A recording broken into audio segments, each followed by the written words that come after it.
Di dunia yang sunyi ini, di mana segalanya hancur, makanan sulit ditemukan. Namun, anak-anak di tempat yang suram ini selalu mencari sesuatu yang mungkin memiliki sedikit nilai karena mereka hanya bisa mendapatkan makanan jika memiliki sesuatu yang berharga untuk ditukar. Anda lihat, ada golem yang mengembara di jalanan tandus, dan setiap kali anak-anak menemukan potongan batu yang berjalan ini, mereka selalu mencoba menawarkan sesuatu yang berharga. Sebagai balasannya, golem memberi mereka makanan. Golem ini hanya muncul di sektor 50, dan tidak ada yang tahu dari mana asalnya atau siapa pemiliknya. Namun, tidak selalu dijamin bahwa golem akan menerima apapun sebagai pertukaran untuk makanan. Harus ada sesuatu yang golem anggap berharga, itulah sebabnya anak-anak seringkali tidak mendapatkan apapun sebagai imbalannya. Saat ini, sekelompok anak frustrasi karena golem baru saja menolak untuk menerima senter mereka, meskipun kemarin golem tersebut menerima satu. Sebenceng marah apapun yang mereka rasakan, mereka tahu lebih baik untuk tidak membalas. Selalu ada risiko bahwa mereka mungkin akan mati. Ada sebuah pepatah bahwa golem telah terlihat masuk ke jalanan dan membunuh orang. Lalu ada anak laki-laki berambut putih ini, Ray. Saat dia melihat golem, dia cepat melangkah ke jalannya dan menawarkan segala hal berharga yang berhasil ia kumpulkan. Golem mencatat barang-barang tersebut dan mulai meraih tas tersebut. Kemudian, golem membalikkan tas ke mulutnya. Melihat barang-barang berharga yang baru saja diperdagangkan oleh Ray, semua penonton terpesona. Mereka tidak tahu bagaimana Ray bisa mendapatkan begitu banyak barang berharga. Apa yang membuat mereka semakin frustrasi adalah ini bukan pertama kalinya Ray berhasil dalam perdagangan sebesar ini. Sementara itu, golem mulai melepas persediaan makanan, dan jumlah yang diterima Ray cukup untuk memenuhi penuh backpack-nya. Para anak di sisi lapangan tidak bisa menahan rasa iri dan marah. Bagi mereka, tidak masuk akal bahwa orang ini mendapatkan begitu banyak makanan sementara mereka kelaparan. Pada satu titik, beberapa di antara mereka bahkan mempertimbangkan untuk mencuri persediaan Ray. Namun, beberapa di antara mereka segera menolak gagasan itu.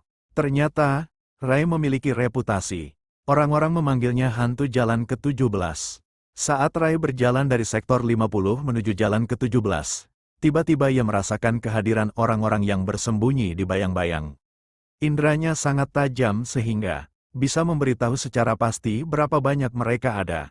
Jika harus tepat, ada 7 orang.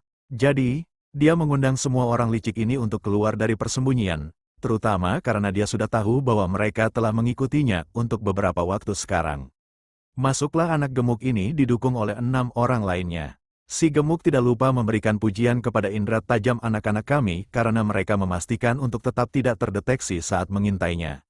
Namun mereka masih terbongkar. Si anak gemuk ini salah. Dan ini bukan kali pertama si gemuk itu melakukan trik seperti ini. Ray telah memperingatkan si dungu ini untuk tidak bersilangan jalur dengannya lagi. Peringatan terakhir sudah jelas. Jika Ron menunjukkan wajahnya seperti ini lagi, dia tidak akan bisa berjalan setelahnya. Tapi Ron tidak terlihat memperdulikan. Sebaliknya, dia membuatnya jelas bahwa dia tidak akan pergi kemana-mana kecuali Ray menyerahkan persediaannya. Masukkan kentang goreng ke dalam tas, adik kecil. Jika tidak, si gemuk melontarkan ancaman miliknya sendiri, memperingatkan Ray bahwa dia tidak akan keluar dari sini dengan selamat jika dia menolak. Tapi temanku tidak mempercayainya sedetik pun. Jika ada yang akan berakhir dengan buruk, pasti bukan dia. Seperti yang telah kukatakan sebelumnya, Ray memiliki reputasi. Dia adalah hantu jalan ke-17, hantu putih yang bergerak tanpa membuat suara. Dan siapapun yang mencoba mengganggunya adalah mereka yang akan berakhir dalam keadaan paling buruk. Tapi gemuk membiarkan egonya mendahuluinya. Dia membuat kesalahan besar dengan mengayunkan pukulan pada Ray. Tapi temanku hampir tidak bereaksi sama sekali. Dia hanya sedikit menundukkan kepalanya dan menghindari pukulan itu seolah-olah itu bukan urusannya. Kemudian dia menggunakan momentum pemula bodoh ini melawan dirinya sendiri, membuatnya tersandung. Tetapi sebelum gemuk bisa mencium tanah, temanku meraihnya oleh kemeja, lalu memberikan pukulan telak langsung ke perutnya. Pukulan itu cukup untuk membuat mulut si bajingan ini terbuka lebar, dan dia jatuh ke tanah seperti karung kentang. Melihat bos mereka yang disebut terbentur tanpa usaha, sisanya dari grup mulai gemetar dalam kepanikan murni. Tetapi karena mereka tidak bisa mundur dalam momen yang begitu penting ini, mereka membuat keputusan bodoh untuk langsung menyerang Ray. Yang pertama mengayunkan batu, tetapi Rai menghindar tepat waktu, kemudian membalas dengan siku yang brutal sehingga wajah orang tersebut menjadi berantakan. Kemudian dia terus mengikutinya, menjatuhkan dua berikutnya dengan mudah. Satu pukul per orang, itu semua yang diperlukan. Dan begitulah, keenam dari mereka menang dengan mudah. Rai kemudian berbalik ke arah Ron, yang, saat melihat kehancurannya yang akan datang, merunduk ketakutan. Pria saya membuatnya jelas. Hanya karena Ron kali ini membawa beberapa orang tolol yang kacau, tidak akan pernah mengubah hasilnya. Saat ia berjalan menuju gemuk, orang bodoh itu menemukan dirinya terpojok. Rai sekarang mencoba mengejar kaki si babi hutan ini untuk memenuhi janjinya. Dia sudah memperingatkan si gemuk bahwa jika dia muncul lagi, maka dia tidak akan bisa berjalan lagi. Dan pria saya berencana untuk menepati janjinya. Di sisi lain, si gemuk mengeluarkan sebuah belati dari belakangnya, mencoba mengancam Rai. Tangannya gemetar, basah oleh keringat saat ia memperingatkan Rai untuk tidak mendekat. Dia terus memanggil Rai monster, tapi sebenarnya, dia tahu belati tersebut tidak akan menyelamatkan dirinya. Berbicara tentang monster, sebenarnya ada cerita di balik gelar itu yang diberikan kepada Rai. Anda lihat, sejak dia masih kecil, Rai sangat berbeda dari yang lain. Setiap kali dia mendapat luka yang parah, tidak pernah ada ekspresi di wajahnya. Dan itu membuat orang-orang waspada terhadapnya. Anak-anak seusianya seharusnya menangis saat terluka. Tapi Rai tetap tanpa ekspresi. Bahkan dalam waktu putus asa dan penuh keputusasaan, saat anak-anak lain menangis, Rai adalah satu-satunya yang tidak pernah merasakan kesedihan, keputusasaan, penyesalan, atau kemarahan. Tidak satu pun air mata jatuh dari matanya. Dan akhirnya anak-anak lain berhenti bergaul dengan anak aneh yang hanya tidak bereaksi seperti mereka. Kekurangannya akan emosi meninggalkannya sama sekali sendirian. Bahkan Rai sendiri menyadari seberapa tak beremosinya dia, dan dia tidak pernah ingin menjadi seperti itu. Dia selalu berharap menjadi orang normal, seperti anak-anak lainnya. Selalu menjadi keinginannya untuk belajar dan mengalami hal yang disebut emosi dalam hidupnya. Tetapi bahkan sekarang, 6 tahun kemudian, dia masih tidak bisa merasakan apapun. Namun, yang bisa dia lakukan adalah membaca emosi orang lain. Dan saat ini, dia bisa melihat bahwa Fatih semakin putus asa sebanyak yang bisa dia capai. Rai mengingatkan pengecut ini bahwa tidak menggunakan pisau adalah aturan tidak tertulis di sini. Dia menanyakan orang dungu ini, apakah dia membawa pisau itu karena sebenarnya berencana untuk menusuknya sejak awal. Tentu saja, Fatih menghabiskan beberapa kebohongan tentang bagaimana dia hanya mengambilnya dari sampah sebelumnya. Tetapi pria saya bisa melihat melalui kebohongan itu. Rai tidak perlu kata-kata untuk mengatakan kapan seseorang berbohong. Dia bisa tahu hanya dengan melihat warna pada pembuluh di dalam dada mereka. Ketika Anda melihat, Rai memiliki kemampuan untuk melihat dunia yang tidak bisa dilihat orang lain. Setiap orang memiliki pembuluh kecil di dalam diri mereka, dan setiap kali mereka merasakan emosi, warna-warna tertentu dari mana mengisi pembuluh itu. Amarah, kebencian, dan cinta menciptakan mana merah. Hinaan dan apatis muncul sebagai mana biru. Kebahagiaan dan kegembiraan menghasilkan mana kuning. Dan ada banyak warna lain juga, menjadikan dunia Rai dipenuhi dengan nuansa yang tidak dapat dilihat orang lain. Sementara itu, si gemuk terus mengancam sana-sini, mencoba untuk mengintimidasi Rai. Tetapi jelas bahwa si bodoh ini terlalu pengecut untuk benar-benar menggunakan belati tajam yang ia pegang. Rai dapat melihat mana hitam yang dalam di dada si jahat itu, yang menunjukkan ketakutan yang intens. Setiap langkah yang diambil oleh Rai mendekatinya, ketakutan si gemuk semakin intens. Namun, bocah kita, di sisi lain, sudah siap untuk memberikan hukuman yang pantas untuk pemakan lemak ini. Beberapa waktu kemudian, Rai akhirnya tiba di rumahnya. Begitu dia memasuki tenda kecil tempat orang lain tinggal, dia disambut oleh sekelompok anak-anak yang sudah sangat menantikan kepulangannya. Anak dengan mata hijau itu adalah Peil, pemimpin dari anak-anak yang tinggal di bawah jembatan. Semua anak-anak berkumpul di sekitar Rai, tersenyum dan merangkulnya dengan bahagia, bangga memiliki saudara yang dapat diandalkan seperti Rai. Kemudian, saat mereka duduk bersama, dia memerintahkan semua orang untuk menunjukkan apa saja persediaan yang sudah mereka kumpulkan. Setiap anak memperlihatkan makanan yang berhasil mereka kumpulkan. Ada yang membawa permen karet, ada pula yang membawa batang coklat. Namun, Jelas bahwa ini tidak cukup untuk memberi makan semua 7 orang yang hadir. Secara alami, semua orang mulai merasa cemas, tidak yakin bagaimana melanjutkan. Pada saat itulah Rai menampilkan hasil tangkapannya, dan melihat jumlah persediaan yang melimpah yang dimiliki Rai, semua anak-anak bersorak bahagia. Beberapa dari mereka bahkan mulai berpikir bahwa Rai pasti telah mencuri semua persediaan ini dari golem. Nah, ada alasan mengapa Rai adalah satu-satunya yang berhasil membawa pulang begitu banyak makanan setiap kali ia pergi memancing. Ini karena golem hanya mengambil benda-benda ajaib dengan sisa mana. Karena anak-anak ini tidak bisa melihat mana, mereka tidak punya cara tahu benda mana yang kaya akan mana. Sehingga, secara alami, mereka tidak mendapatkan apa-apa dari golem. Sekarang sungguh, akhirnya memiliki cukup makanan, Peil mengambil langkah untuk membaginya di antara semua orang. Berkat Rai, mereka benar-benar bisa mengisi perut sebelum tidur malam ini. Semua anak-anak berbaris dari yang termuda hingga yang tertua. Orang pertama yang menerima bagian mereka adalah Josephine, yang paling muda di antara mereka. Saat makanan sedang dibagi, Rai diam-diam keluar. Dia duduk sendirian, dalam pemikiran yang mendalam, merenungkan situasi mereka yang menyedihkan. Tidak peduli seberapa keras usaha yang mereka lakukan, itu selalu tidak cukup. Pada akhir hari, selalu ada seseorang yang pergi tidur dalam keadaan lapar. Dia memikirkan untuk pergi ke gudang, di mana dia mungkin bisa mengumpulkan banyak barang. Dia ingin mendukung anak-anak ini tidak peduli apa harganya. Lagi pula, dia berutang nyawa kepada mereka. Untuk sedikit konteks, mari kita flashback setahun yang lalu, saat Rai terkubur di dalam salju, perlahan-lahan membeku hingga mati. Mereka adalah anak-anak yang sama yang menemukannya dan menariknya keluar. Pada saat itu, Rai sudah menerima kematian. Dia pikir itu baik-baik saja untuk hilang perlahan dalam dingin. Tapi anak-anak ini menyelamatkannya tanpa syarat. Mereka tidak mengharapkan apapun sebagai imbalan. Mereka tidak peduli tentang pembayaran. Tapi Rai memiliki prinsip. Dia selalu membayar utangnya. Baik, ini merupakan suatu bantuan atau pembalasan. Dia tidak pernah meninggalkannya tanpa diselesaikan. Ketika dia duduk berpikir, Peil bergabung dengannya, mengingatkannya bahwa dia juga seharusnya mendapatkan bagian makanannya. Namun, Rai dengan santai menolak, mengatakan bahwa dia tidak lapar. Sayangnya, perutnya yang merengek mengkhianatinya. Tanpa berkata sepatah kata pun, Peil memecahkan bar biskuitnya menjadi 2 bagian dan memberikan 1 potong kepada Rai. Tiba-tiba, hujan mulai turun. Tetapi ini bukan hujan biasa. Tetesan airnya berwarna hitam. Sepertinya ini adalah kejadian umum di dunia yang sepi ini.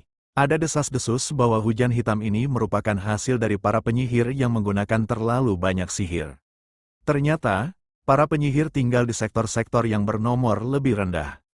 Peil yakin bahwa golem adalah sesuatu yang dikirim oleh seorang penyihir. Namun, Rai tidak begitu yakin. Dia berpikir bahwa golem mungkin merupakan mesin. Peil cepat-cepat menolak. Dia yakin bahwa sihirlah yang membuat golem bergerak. Nah, Rai tidak memperdebatkannya. Karena dia pernah melihat sendiri golem menggunakan sihir dengan mata kepala sendiri. Setiap kali golem berjalan, ia menyerap mana dari atmosfer sekitarnya, menariknya masuk ke intinya.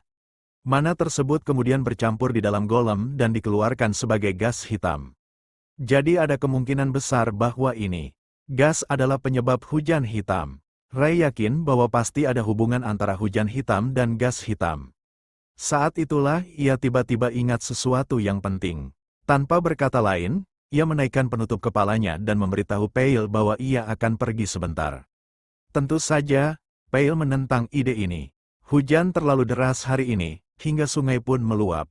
Tapi Rai tak peduli. Dia harus melakukan apa yang harus dilakukan. Dan dengan demikian, ia bergegas pergi, meninggalkan Peil mendesah frustasi.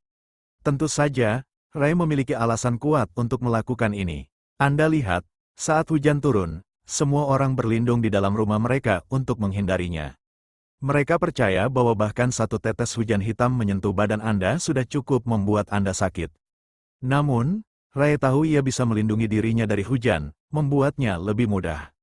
Setelah ia sampai di jalan ke-18, yang juga dikenal sebagai gudang ransum Limfoot Hector, ia melihat para preman di dalam sedang sangat menikmati hidup, bermain dan berjudi. Jelas bahwa Rai tahu para bodoh ini akan berjudi di hari hujan, itulah mengapa ia memilih hari ini untuk bertindak. Karena tak ada yang menjaga gudang pada hari hujan. Memberikan kesempatan sempurna bagi Rai untuk menyelinap masuk. Tempat itu gelap, tapi Rai punya solusi untuk itu. Karena udara dipenuhi dengan banyak mana berbagai warna, Rai mulai menggambar dengan warna-warna mana tertentu, mencampurkannya sesuai formula yang tepat, dan menyalakan api di telapak tangannya. Meskipun dia tidak tahu prinsip-prinsip tepat sihir, dia bisa menggunakannya dengan baik. Namun, mengendalikan mana warna merah agak sulit, entah kenapa. Dengan cahaya dari api, Rai mulai memeriksa kotak-kotak persediaan. Saat ia mengamati persediaan tersebut, tiba-tiba sebuah belati terbang melesat. Sangat dekat hingga melewati telinganya.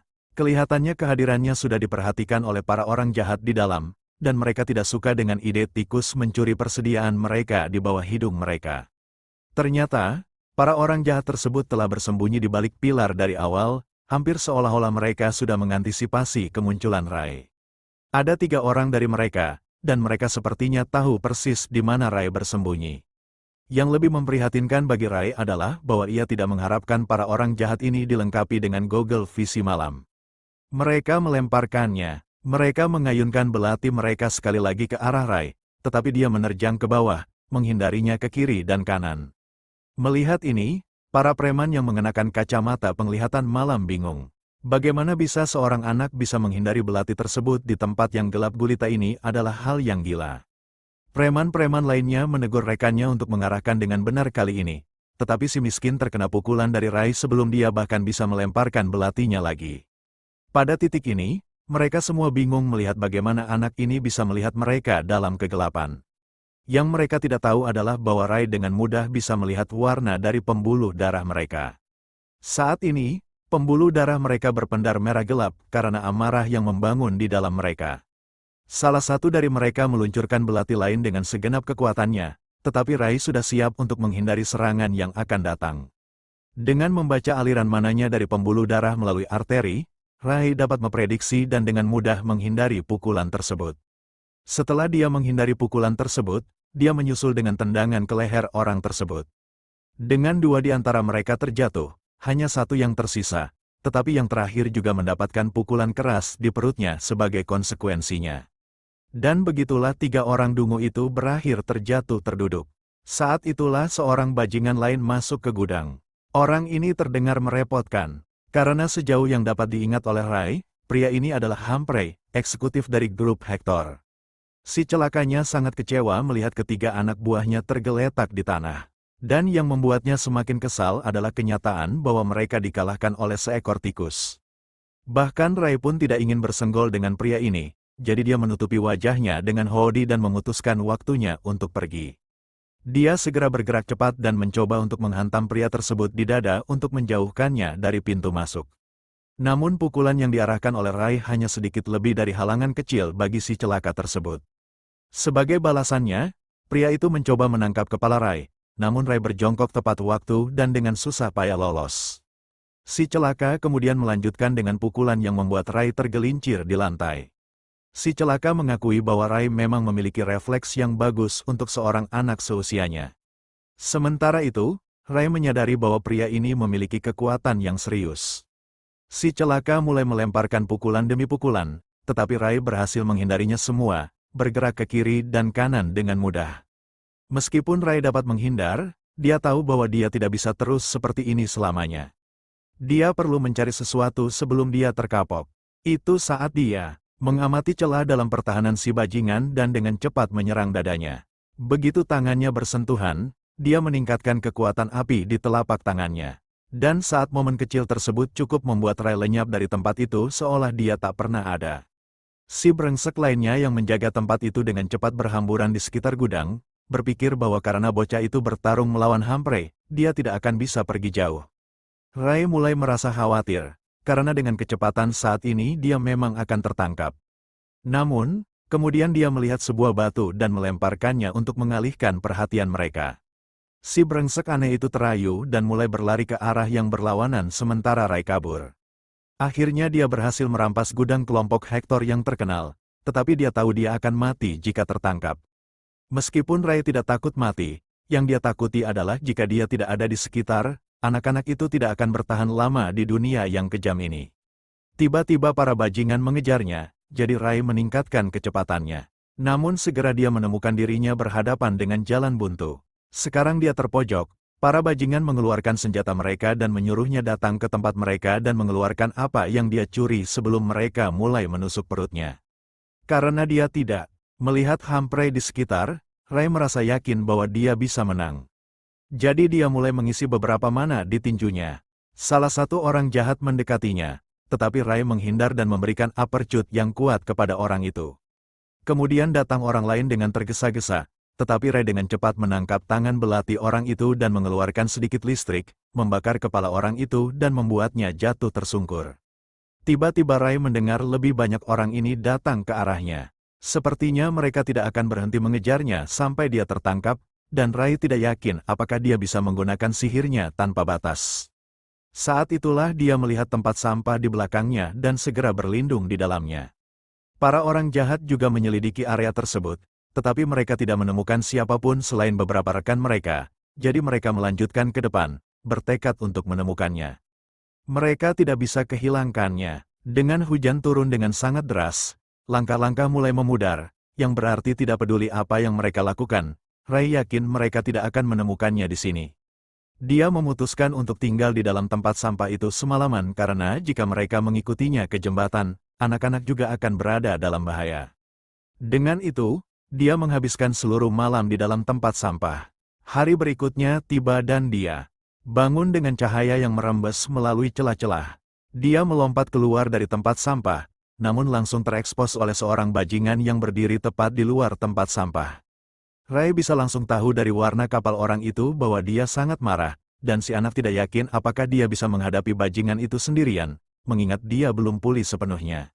Akhirnya, bajingan tersebut meloncat mencoba membunuh Rai, tetapi itulah saat orangku juga menarik belati miliknya sendiri dan mengayunkannya ke arah bajingan. Namun, bajingan itu berhasil menghindari serangan dan membalas menyerang lawannya. Saat mencoba menghindari serangan, Rai kehilangan keseimbangan dan terjatuh. Hal ini memberikan kesempatan sempurna bagi bajingan itu untuk memberikan pukulan terakhir, tetapi tepat sebelum belati berkilau mencapai mata Rai, seseorang menembak bajingan itu, membunuhnya langsung. Bajingan di balik pemicunya adalah seorang pria sasi lainnya yang tampaknya sudah mengetahui tentang Rai. Pria itu adalah Niles berambut hitam, bos jalan ke-17. Dia tidak bisa tidak memberi peringatan kepada Rai tentang bahaya yang sangat dekat yang baru saja dia alami. Jika tembakan itu terlambat 1 detik saja, Rai akan sudah meninggal. Rai, sebagai respons, bertanya mengapa dia ada di sana. Sejak Niles biasanya tidak bangun begitu pagi. Niles mengakui hal tersebut. Ia mengaku telah mendengar desas-desus bahwa anak buah Hector sedang mencari mangsa. Kemudian, ia melihat makanan kalengan yang disembunyikan Rai di bawah jaketnya dan yakin bahwa Rai pasti telah menyelipkan rampasan di bawah hidung Hector. Karena itu, Niles tidak bisa tidak memanggil Rai atas langkah berani si pemuda tersebut. Rai, sebagai balasan, mengucapkan terima kasih, tetapi Niles menegaskan bahwa itu bukan pujian, jadi tidak ada yang bisa dibanggakan. Secara internal, Rai bingung bagaimana cara menghadapi Niles. Karena orang seperti Niles emosinya begitu monoton sehingga wadahnya tidak pernah terisi penuh, sehingga ia tidak bisa menebak apa yang dipikirkan pria tersebut. Niles, di sisi lain memberi peringatan padanya untuk berhati-hati, jika tidak ia akan tewas jika terus melakukan trik seperti ini. Ada orang yang seharusnya tidak diajak bergaul, dan Rai seharusnya tahu lebih baik. Tetapi bak si pemuda, membahayakan nyawa masih lebih baik daripada mati kelaparan. Nah, Niles tidak punya ruang untuk membantah itu semua, jadi ia hanya mengingatkan Rai bahwa mereka sekarang sama. Rai telah menyelamatkan hidupnya sekali, dan Niles, sebagai balasannya, telah menyelamatkan Rai. Tetapi Rai mengklaim bahwa ia tidak pernah bermaksud untuk selamatkan dia. Rai hanya salah mengira Niles sebagai persediaan ketika dia sedang mengapung di sungai. Namun, meskipun begitu, Blackhead masih tidak bisa menyangkal kenyataan bahwa dia akhirnya selamat karena anak kecil ini. Namun, sejauh yang dikenang oleh Rai, dia sudah dibalas atas kebaikan itu. Untuk memberikan konteks tentang apa yang mereka bicarakan, kami kembali setahun ke belakang. Di sana, Rai kebetulan menarik Niles dari sungai. Ternyata, Niles dulunya adalah seorang eksekutif di sektor 46, tapi dia dikhianati. Atau paling tidak, Begitulah yang dinyatakan oleh Niles. Meski Rai yakin itu bukan kebohongan, terutama karena Niles adalah orang yang mengajarkan pelajaran kepadanya sebagai balasan sudah menyelamatkan nyawanya. Saat itulah Rai mengajukan pertanyaan penting. Dia bertanya kepada Niles apakah bisa bergabung dengan sebuah organisasi. Jika harus spesifik, dia ingin bergabung dengan organisasi Niles. Satu-satunya alasan Rai ingin bergabung dengan organisasi itu adalah untuk menjaga keamanan anak-anak itu.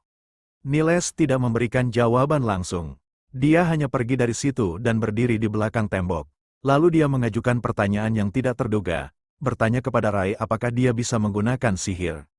Rai terkejut dan bertanya bagaimana Niles tahu begitu banyak. Kemana Niles tidak merespons secara terang-terangan, tetapi di dalam, dia sangat tertarik menyadari dugaannya benar adanya. Awalnya, dia telah melihat Rai menyalakan api tanpa korek api. Rai, di sisi lain, terus mempertanyakan bagaimana Niles tahu dia bisa menggunakan sihir. Niles akhirnya berbicara, mengklaim bahwa seorang pesulap sesama pernah memberitahunya bahwa ada mana di udara, yang digunakan untuk sihir, dan bahwa hanya sedikit orang yang dapat mendeteksi dan menggunakan mana tersebut. Rai kemudian bertanya apakah pesulap sesamanya juga menyebutkan sesuatu tentang warna, di mana Niles tidak mengingat adanya pembicaraan tentang warna, tetapi pesulap sesamanya mengklaim bahwa mana tidak terlihat dan tidak bisa dilihat dengan mata telanjang. Hal ini semakin membangkitkan rasa ingin tahu Rai, karena ia jelas dapat melihat berbagai jenis warna di udara.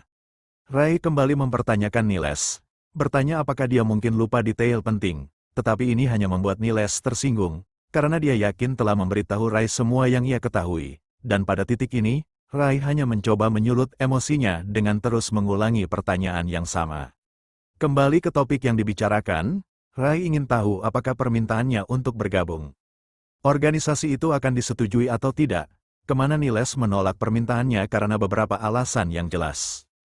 Ketika Rai bertanya tentang alasan di balik penolakan tegas tersebut, Niles sekali lagi memberikan perlakuan diam kepada Rai. Untuk mengetahui alasan sebenarnya di balik keengganan Niles untuk membawa Rai ke dalam organisasi, berikut sedikit latar belakangnya. Anda lihat semua sektor berada di sepanjang sungai Elton. Jika Anda naik ke sungai, Anda akan sampai di sektor lain, dan Anda mungkin bisa melarikan diri dari daerah kumuh dan menemukan kehidupan yang lebih baik di sana. Jadi, Niles percaya bahwa akan terlalu disia-siakan bagi seorang anak dengan kemampuan seperti itu untuk mati di sini. Nah, sekarang kita tahu alasan di balik penolakan Niles, meskipun dia tidak menyatakannya dengan lantang kepada Rai. Sebaliknya, dia hanya bertanya pada Rai apakah pikiran untuk meninggalkan sektor ke-50 pernah terlintas dalam pikirannya. Dia bahkan menawarkan bantuan untuk mencarikan mobil jika Rai berencana untuk meninggalkan tempat ini. Namun, Rai dengan tegas menolak tawaran tersebut, karena dia harus menjaga anak-anaknya. Tetapi Niles meyakinkan Rai bahwa dia sudah merencanakan untuk membuka panti asuhan di sini, sehingga Rai bisa meninggalkan anak-anak itu di tangannya yang terampil. Dia berjanji akan memberikan kehidupan yang lebih baik dan memastikan mereka tidak mati di jalanan. Sementara itu, Rai tidak bisa mengetahui apakah pria itu menggertak atau mengatakan kebenaran, terutama karena warna kapalnya sama sekali tidak berubah. Meskipun Rai tidak meragukan Niles, terutama karena pria ini selalu memenuhi janjinya. Rai kemudian memperingatkan Niles tentang kelompok Hector, karena kelompok tersebut tampaknya bersiap-siap untuk memulai perang. Rai yakin dengan hal ini karena dia pernah melihat mereka menerima truk-truk penuh senjata. Tapi sepertinya Niles sudah tahu tentang hal ini. Belum lagi, fakta bahwa dia baru saja membunuh salah satu dari mereka adalah deklarasi perang pasti. Rai mengingatkannya bahwa orang-orang di toko-toko akan menderita jika dia kalah dalam perang. Tiba-tiba sopir Niles memanggilnya, mengingatkannya bahwa mereka seharusnya segera pergi. Dengan itu, saat Niles masuk ke dalam mobil, dia mengungkapkan kepada Rai bahwa ini akan menjadi zona perang di sini, jadi Rai lebih baik mencari tempat persembunyian lain jika bisa. Sebelum pergi, dia melemparkan botol ramuan kecil ini kepada anak kita dan menyuruhnya menyembuhkan telinganya yang cedera dengan itu. Dengan itu, dia meninggalkan tempat itu dengan mobilnya. Kemudian kita kembali ke jalan ke-17 dekat lapangan pusat, di mana kita bertemu dengan salah satu anak dari kelompok anak-anak underpass. Anak itu sangat senang melihat Rai akhirnya kembali, tetapi kebahagiaannya cepat berubah menjadi kekhawatiran saat dia melihat Rai terluka. Namun, Ray dengan cepat mencoba meyakinkan anak yang menangis itu bahwa dia hanya terjatuh, tidak ada yang lain. Sementara si anak malang menghapus air matanya sambil merasa lega dan bahagia bahwa dia tidak terlibat dalam perkelahian, Ray menyadari pusaran emosi di dalam diri anak ini. Bagi Ray, berpikir bahwa satu orang bisa merasakan begitu banyak emosi pada saat yang bersamaan selalu menjadi sesuatu yang menarik baginya. Lalu, dia memberikan semua makanan kaleng kepada anak-anak dan memberitahu Josephine untuk pergi ke tenda terlebih dahulu dan juga memberitahukan kepada Pale bahwa dia akan segera kembali. Ngomong-ngomongan, nama anak ini adalah Josephine. Saat si anak berjalan di jalannya sendiri, Ray berpaling ke wanita tua, Viola, dan bertanya apakah dia memberitahu Josephine sesuatu. Ternyata, wanita tua ini buta, yang menjelaskan mengapa dia tidak bereaksi ketika Ray muncul di situ. Wanita ini adalah seorang pencerita. Dia merespons pertanyaan Ray dengan menjawab bahwa dia hanya bercerita kepada Josephine tentang pelangi. Ray dengan lembut memperingatkan wanita tua itu untuk mungkin tidak selalu bercerita kepada anak-anak tentang cerita fantasi ini, karena dia tidak ingin mereka merasa kurang berharga, dan bisa menyebabkan mereka mengalami penurunan harga diri, dan itu bisa membuat mereka kurang puas dengan jalan di mana mereka tinggal saat ini. Namun, Viola percaya bahwa anak-anak seharusnya didorong untuk membayangkan dan bermimpi di luar lingkungan sekitar mereka. Ray memperhatikan warna kapalnya, dan tampaknya berwarna ungu. Namun, dia tidak yakin apa arti warna ungu ini, karena dia belum pernah melihat warna ini pada siapapun selain Viola. Ray kemudian memperingatkannya mengenai konflik yang akan datang di Cakrawala, dan menyarankannya untuk mempertimbangkan pindah ke jalan lain sebelum situasi memburuk. Setelah pertukaran kecil ini, anak laki-laki kita pergi, sementara Viola tidak bisa tidak memperhatikan seberapa perhatian Ray kepada seorang anak. Keesokan paginya, anak laki-laki kita menyelesaikan beberapa pekerjaan sebagai kurir. Ketika pemilik toko membuka gerbang, dia terkejut melihat Ray di depannya, karena dia mengharapkan Ron akan datang dengan pengiriman. Meskipun anak laki-laki saya berpura-pura tidak tahu, di dalam hatinya, dia tidak bisa tidak memikirkan bagaimana si gemuk yang malang itu mendapatkan kedua kakinya patah, sehingga dia pada dasarnya adalah orang yang tak berdaya. Ray kemudian dengan sopan menanyakan kepada pemilik toko apakah dia tidak berencana untuk mengungsi, karena situasinya semakin menjadi pelanggan jika terjadi konflik. Namun pemilik toko mengklaim bahwa dia tidak memiliki apa-apa selain toko ini, dan mengenai perang, dia cukup yakin bahwa itu tidak akan terjadi.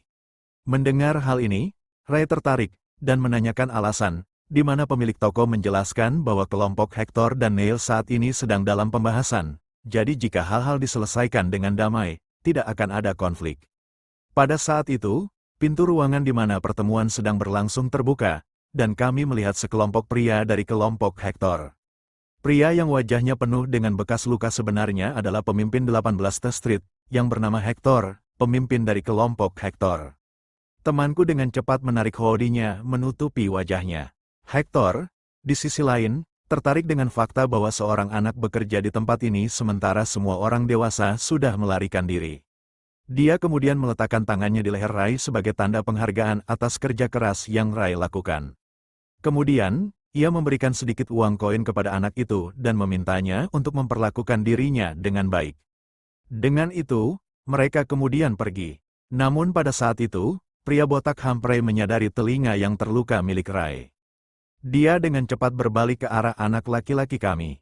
Tidak butuh waktu lama bagi Ray untuk merasakan perubahan suasana, sehingga dia segera menyembunyikan telinganya karena dia tahu dia telah dikenali. Namun sebelum pria botak itu dapat bereaksi, bosnya memanggilnya, memintanya untuk berhenti berdiri di situ dengan malas. Akhirnya, mereka semua pergi dari tempat itu dengan mobil mereka yang bagus. Sementara itu, Ray tahu bahwa Humphrey telah mengenali luka di telinganya. Namun dia tidak yakin mengapa pria itu pergi tanpa mengatakan apa-apa. Ray dan pemilik toko itu kemudian bergegas ke Niles untuk menanyakan hasil dari negosiasi. Dan sayangnya, satu-satunya hal yang Niles katakan adalah bahwa negosiasi gagal. Jadi konflik tidak bisa dihindari. Pemilik toko kecewa mendengar berita ini. Niles kemudian menjelaskan bahwa syarat-syarat yang diminta Hector sangat tidak masuk akal. Pada dasarnya, dia ingin seluruh organisasi Niles tunduk pada kendalinya, yang bahkan lebih buruk daripada terlibat dalam konflik dengan orang-orang tersebut. Lalu dia meminta maaf kepada pemilik toko dan Ray, dan menyarankan mereka untuk tetap berhati-hati dan tinggal di tempat persembunyian. Setelah meninggalkan toko, Rai berjalan sendirian melalui jalan-jalan. Saat dia melakukannya, dia merenung. Seberapa sulitnya untuk berjalan di jalanan jika konflik pecah. Untuk bersiap menghadapi krisis yang akan datang, dia memutuskan untuk mengumpulkan sebanyak mungkin makanan sebelumnya. Tiba-tiba dia melihat Humphrey di mobil, yang Rai anggap sangat mencurigakan karena dia belum pernah melihat mobil seperti miliknya di sektor 50. Jadi dia memutuskan untuk menyelidiki. Kemudian, kita menemukan diri kita di pintu masuk kelompok Hector di Jalan 18. Sang bos besar sendiri, Hector, berperan sebagai bawahan di hadapan pria yang keluar dari mobil itu. Kepresensian pria itu penuh kekuasaan, dan masih belum diketahui siapa sosok sebenarnya. Monokel di atas mata kirinya hanya membuatnya semakin mencolok. Bahkan Rai sendiri tidak tampak mengenali pria ini. Dia kemudian mencatat warna kapal pria itu, yang berwarna biru tua, dan menyebutnya hitam sama sekali tidak salah. Warna itu menyerupai mana Golem ketika bergerak. Selain itu, dia penasaran tentang cincin-cincin di sekitar kapal pria itu. Tidak hanya itu, ada jumlah mana yang signifikan mengelilingi cincin-cincin itu juga, seolah-olah ia menggunakan cincin-cincin itu untuk menahan agar mana tidak melarikan diri. Dia yakin bahwa pria itu berbahaya, dan dia perlu memberitahu Niels tentang hal ini. Adegan beralih ke jalan ke-17, kelompok Niels, di mana kita bisa melihat bahwa para pria Niels juga sedang bersiap untuk pertempuran yang akan datang. Rai juga tiba di sana dan membuat penjaga terkejut dengan muncul begitu saja, karena dia tidak yakin bagaimana Rai bisa masuk ke dalam basis, dan Rai menyatakan bahwa gerbangnya terbuka. Kemudian dia bertanya tentang keberadaan Niels, dan penjaga menjelaskan bahwa bosnya pergi untuk mempersiapkan perang. Dan itu berbahaya, jadi Rai juga sebaiknya segera pergi. Karena Niels tidak ada di sini, Rai memutuskan untuk hanya menyampaikan pesannya melalui penjaga ini. Tetapi dia tidak yakin bagaimana cara menjelaskan kepada penjaga bahwa orang-orang itu memiliki pengguna sihir di antara mereka. Jadi, dia hanya memberitahu penjaga untuk menyampaikan pesan kepada Niels bahwa dia harus waspada terhadap pria dengan monokel. Kemudian, Rai kembali ke anak-anak di tenda, tetapi Rai duduk di luar bersama Pale. Pale bertanya kepadanya mengenai pendapatnya tentang siapa yang akan menang dalam konflik ini. Nah, Rai tidak yakin memihak sisi mana, terutama karena kedua kelompok tampaknya. Untuk menjadi seimbang, secara pribadi, Rai mendukung Niels, karena ia percaya bahwa itu adalah satu-satunya cara untuk menjamin keselamatan anak-anak. Jika Hector menang dalam perang ini, anak-anak jalanan akan dijual sebagai budak. Tiba-tiba, mereka mendengar suara mengerikan, yang membuat Rai waspada. Adegan kemudian berpindah dengan cepat ke jalan ke-17, di mana tentara Niels berusaha sekuat tenaga untuk melawan golem-golem tersebut, tapi semua hujan peluru tidak memiliki efek apapun pada makhluk-makhluk tersebut. Sebagai balasan, makhluk itu melepaskan sejumlah besar energi magis biru gelap yang menghancurkan segala yang ada di depannya. Dan seolah itu belum cukup, golem itu menyingkirkan para pria itu dengan tangannya kosong seolah-olah mereka hanyalah tomat belaka. Orang yang mengendalikan golem-golem tersebut adalah, tentu saja, si bajingan yang memakai monokel. Dia merasa sangat puas dengan ciptaannya, dan memerintahkan mereka untuk mengeliminasi segalanya di sini. Kita kemudian kembali ke bawah jembatan di mana anak-anak tinggal. Sementara Rai merencanakan untuk bergabung dalam pertempuran, Pale dengan cepat meraih tangannya dan menghentikannya pergi. Saat mereka berdebat tentang siapa yang seharusnya pergi dan menilai situasi, pertempuran berakhir dan membangunkan Josephine. Namun Pale segera memberitahunya bahwa mereka akan kembali cukup cepat, jadi dia sebaiknya kembali masuk ke dalam tenda dan tidur. Akhirnya, Pale mendengarkan desakan anak laki-laki kita. Dia memutuskan untuk tetap bersama anak-anak di sini, sementara memberi lampu hijau kepada Rai untuk menjelajah lebih jauh. Dia juga meminta Rai untuk tidak pergi terlalu jauh dan kembali segera setelah mengetahui apa yang terjadi. Setelah berjanji akan segera kembali, Rai akhirnya mencapai tempat kejadian, dan semuanya dalam keadaan keos. Akibat dari pertempuran tersebut sangat brutal. Semua terbakar dalam kobaran api, dan para tentara berserakan dengan anggota tubuh yang hilang. Prajurit berambut merah yang sebelumnya kita lihat masih hidup. Dia mengungkapkan kepada anak laki-laki kita bahwa orang-orang biadab itu membawa golem bersama mereka, dan pria dengan kacamata monokel mengendalikannya. Kemudian dia memperingatkan anak kita untuk melarikan diri sebelum hidupnya dipadamkan. Dia mati di tempat, saat juga terbelah menjadi dua bagian yang sama. Melihat pertumpahan darah yang tidak perlu ini mematahkan hati Rai. Dia menutup mata prajurit malang tersebut, mengambil belati dari tanah, dan memutuskan untuk melanjutkan. Dia yakin bahwa dengan jalannya keadaan, Niels pasti akan kalah, jadi dia ingin membantunya sebisa mungkin. Sementara Rai sibuk, kita kembali ke jembatan pada waktu yang sama, di mana semua anak-anak tinggal. Ternyata, tidak ada satupun anak yang luput dari kekejaman. Mereka telah dibantai dengan kejam, dan hanya Pale yang tersisa, memeluk Josephine di pangkuannya. Yang menjadi otak di balik semua pembantaian ini adalah salah satu golem yang pernah kita lihat sebelumnya. Bajingan tak berjiwa itu mulai menyatukan energi biru gelap di telapak tangannya untuk melepaskannya kepada Pale, sementara Pale, di sisi lain, mengalirkan air matanya yang terakhir sembari berharap agar Rai tidak kembali. Jalan ke-17 Central Plaza tiba-tiba terbakar. Pria itu tiba terlambat secara eksklusif ke adegan mengerikan tersebut. Yang dia lihat hanyalah mayat bawahan Niels. Namun aneh, mayatnya sendiri tidak ada, menandakan bahwa dia masih hidup. Suara gemuruh keras memikat perhatiannya dari belakang. Rai berbalik cepat, menyadari arah dari mana suara itu datang. Mengerti hal tersebut, dia berlari menuju tenda. Ketika dia tiba di sana, terengah-engah dan kelelahan dari semua lariannya. Ini adalah pemandangan mengerikan lainnya. Dia menyaksikan sisa-sisa seseorang tepat di depan monster golem. Penuh dengan kemarahan, Rai bergerak untuk menyerang monster ini dengan pedang berapi-apinya. Namun monster dengan cepat berbalik dengan indera tajamnya dan melakukan pukulan perut yang berat ke perut anak itu. Bro datang padanya dengan pukulan penuh Mike Tyson. Bagaimanapun, Rai merasakan rasa sakit yang sangat hebat saat ia menabrak tembok. Di ambang kekalahan, dia tidak ingin menyerah dan berharap memastikan orang yang dicintainya semua selamat. Saat itulah suara memanggil di pikirannya. Dia mengulang kembali kenangan anak-anak, orang-orang yang sangat menyayanginya setiap kali dia pulang.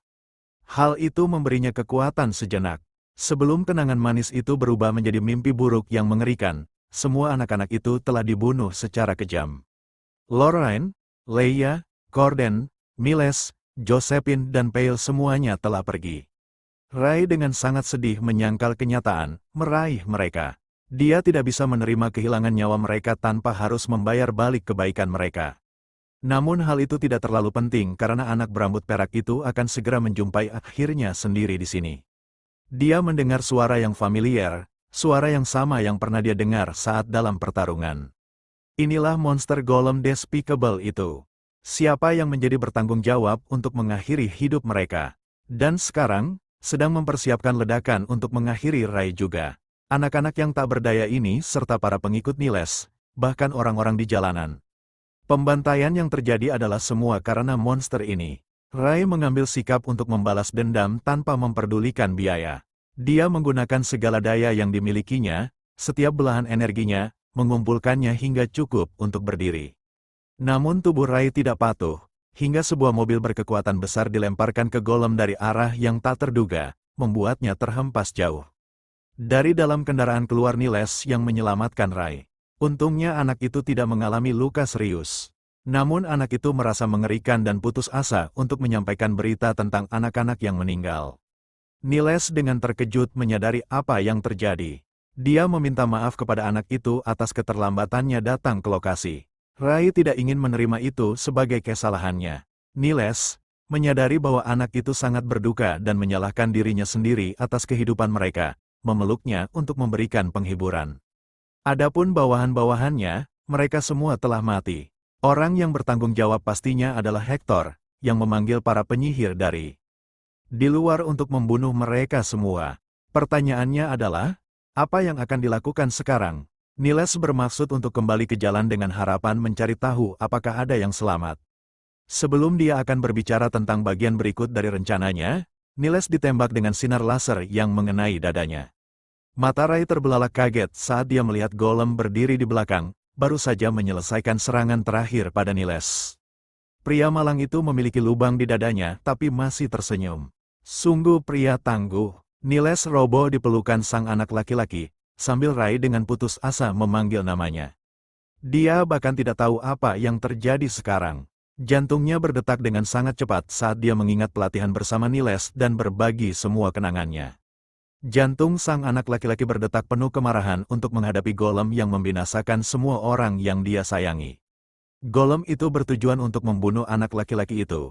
Tapi kali ini, Raylah yang marah dengan pikiran untuk membunuh apapun yang berada di jalannya. Hujan hitam turun, ada kehilangan, kekalahan, dan rasa bersalah.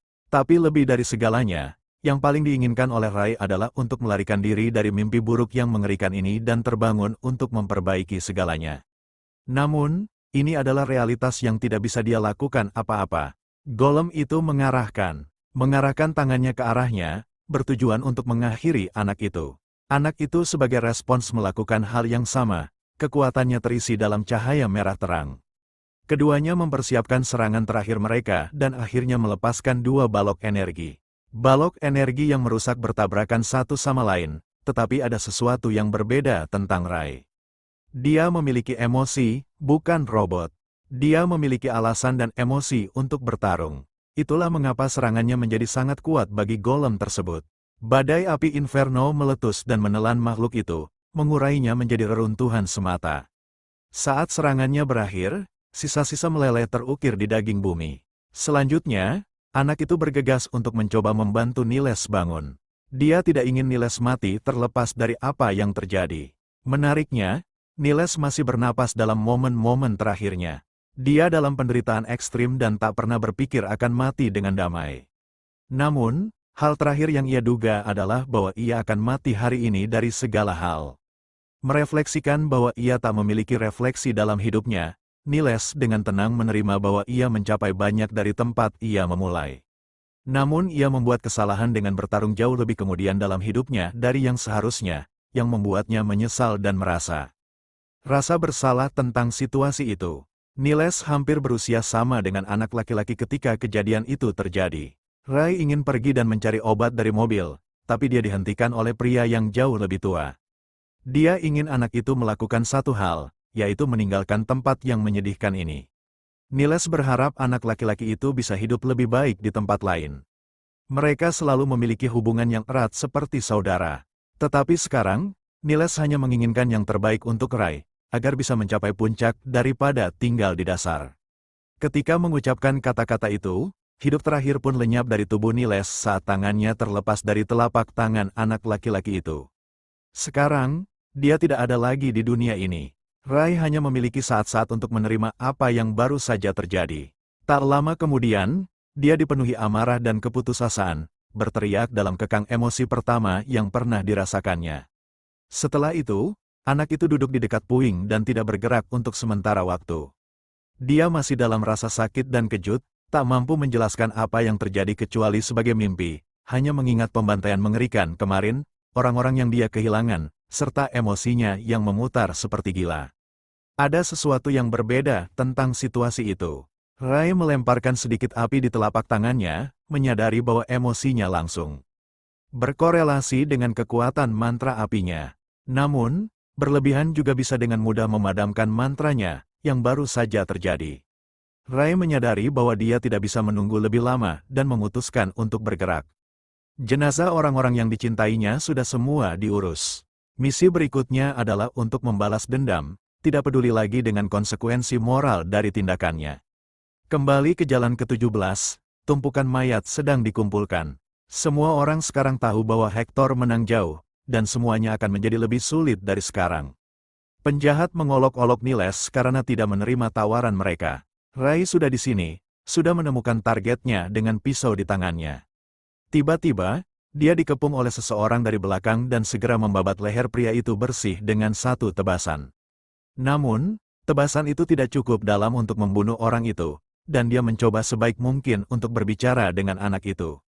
Ray tidak peduli dengan siapapun yang dia lawan, karena satu-satunya tujuannya adalah untuk menghancurkan seluruh kelompok Hector secara keseluruhan. Dia membantai pria itu dengan brutal, memberinya kejutan bagi sistemnya. Dia tidak bisa membayangkan bagaimana anak ini bahkan lebih kuat dari sebelumnya. Jika dia tidak merespons dengan benar, Ray akan mengalahkannya secara tegas dan menghentikan hidupnya. Jadi dia dengan sukarela membiarkan dirinya ditikam di bahu, yang mengejutkan Ray. Tetapi momen ini diimbangi dengan pertukaran yang sepadan saat pria itu menjatuhkan Rai dengan pukulan kuat. Dia memahami betapa bodoh dan sembrono anak itu karena mengorbankan hidupnya demi balas dendam. Itulah sebabnya, saat ini, pria itu memberinya tawaran yang akan menyenangkan Rai. Egghead berpendapat bahwa dia seharusnya tidak mati seperti anjing dalam upayanya untuk membalas dendam. Anak itu bangkit dan belajar dari pria itu bahwa ia telah diamati dekat untuk waktu yang lama sekarang. Dia ingin anak itu mendengarkannya kali ini. Bisul Humphrey. Mereka memanggil Egghead demikian karena dia adalah pembunuh paling diam di sana. Dan sekarang Humphrey adalah yang sedang menghadapi keputusasaan, yang sudah cukup membuktikan bahwa dia tidak akan menipu anak itu. Rai menerima mendengarkan penjelasannya dan belajar bahwa Humphrey ingin anak itu meninggalkan sektor tersebut. Alasannya adalah untuk mencari saudara laki-laki pria tersebut, yang dijual Hector di kota Mages. Hector menyebutkan bahwa jika Humphrey bekerja di bawahnya selama 1 dekade, dia akan mengungkap lokasi saudaranya. Itulah satu-satunya alasan dia telah bekerja. Baginya, dan sekitar waktu ini, dia percaya saudaranya seharusnya berusia seperti Rai. Tapi bagi anak itu tidak jelas mengapa ia seharusnya menerima permintaan tersebut pada awalnya. Humphrey akhirnya mengungkap rahasia Rai.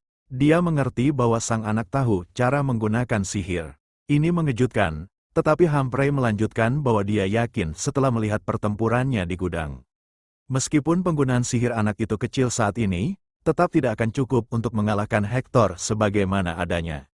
Pasalnya, Hector selalu dijaga oleh penyihir yang sangat kuat, sehingga peluang untuk membunuhnya dengan sekali serangan hampir tidak ada. Mana hitam pekat yang dipancarkan oleh penyihir itu cukup menakutkan.